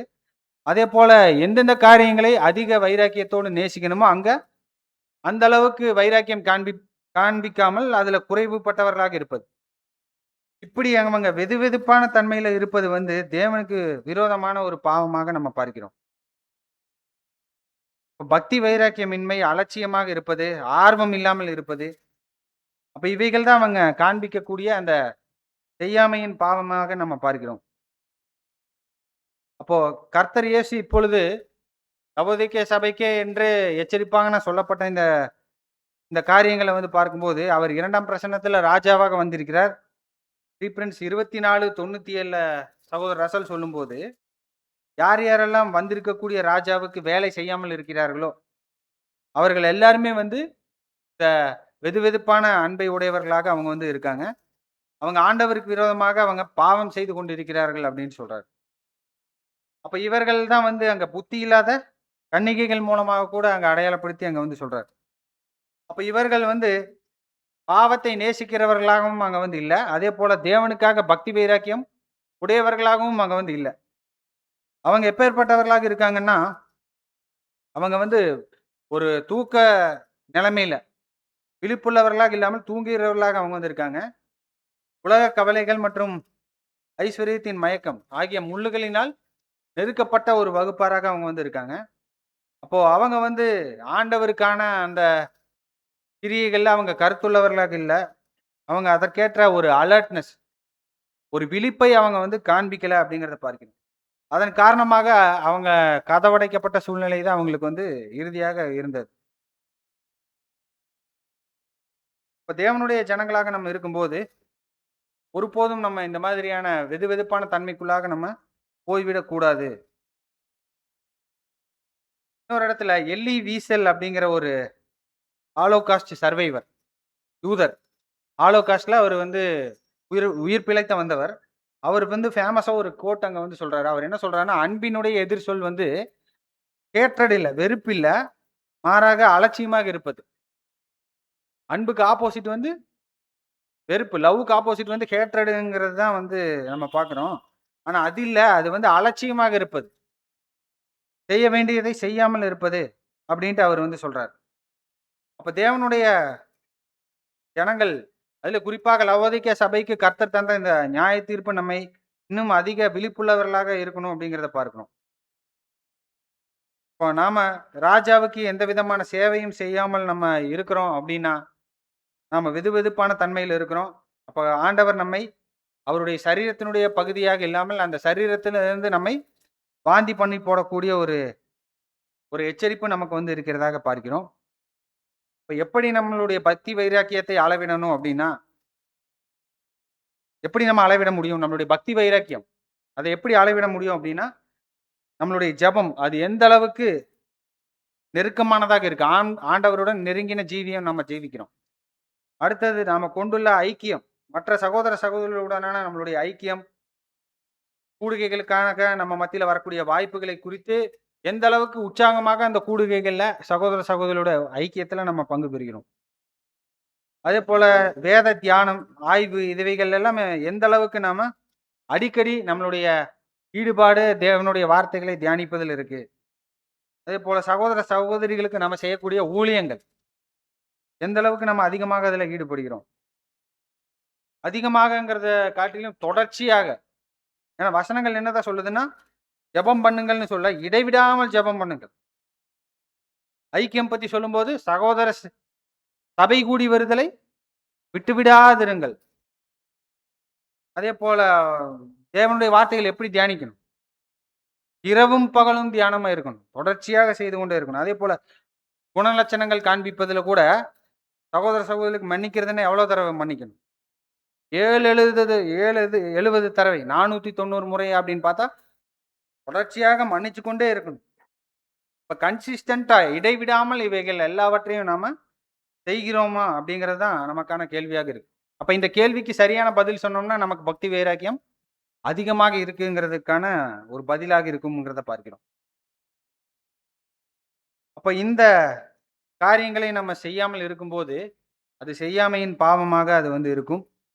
அப்ப தேவன் இந்த 14 வசன பகுதிகளின் மூலமாக நம்ம பார்க்கும்போது, எதெல்லாம் நம்ம செய்ய வேண்டிய காரியங்கள் அப்படிங்கிறத குறித்து கூட ஒரு நாலேட்ஜ் நமக்கு குடுத்திருக்கிறார். அது நம்ம செய்யக்கூடிய வாய்ப்புகள் அதிகமா குடுத்திருக்கிறார். செய்ய வேண்டிய திராணி, எபிலிட்டி நமக்கு குடுத்திருக்கிறார். அப்ப இவைகள் எல்லாமே நமக்கு வந்து இருக்கும்போது, அதை அறிந்து இறுதியான ஒரு மனப்பூர்வமான ஒரு முடிவு தான் நம்ம கையில இருக்கு. எதிர்பார்க்கிறார். அதை நம்ம சரியாக நம்ம பயன்படுத்திக் கொள்ளணும் அப்படிங்கிறத பார்க்கிறோம். அப்ப எந்த அளவுக்கு நம்ம விடாமுயற்சியுடன் செய்யக்கூடியவைகளை நாம செய்கிறோமோ, அதாவது செய்ய வேண்டியவைகளை எந்த அளவுக்கு கவனம் கொடுத்து நம்ம அதைய செய்யறோமோ, அதேபோல செய்யாமையின் பாவங்களை தவிர்ப்பதிலேயும், அந்த பாவங்களை செய்யாமல் இருப்பதற்கும் நாம அதிக பக்தி வைராக்கியத்துடன் நாம இருக்கணும் அப்படிங்கிறத பார்க்கிறோம்.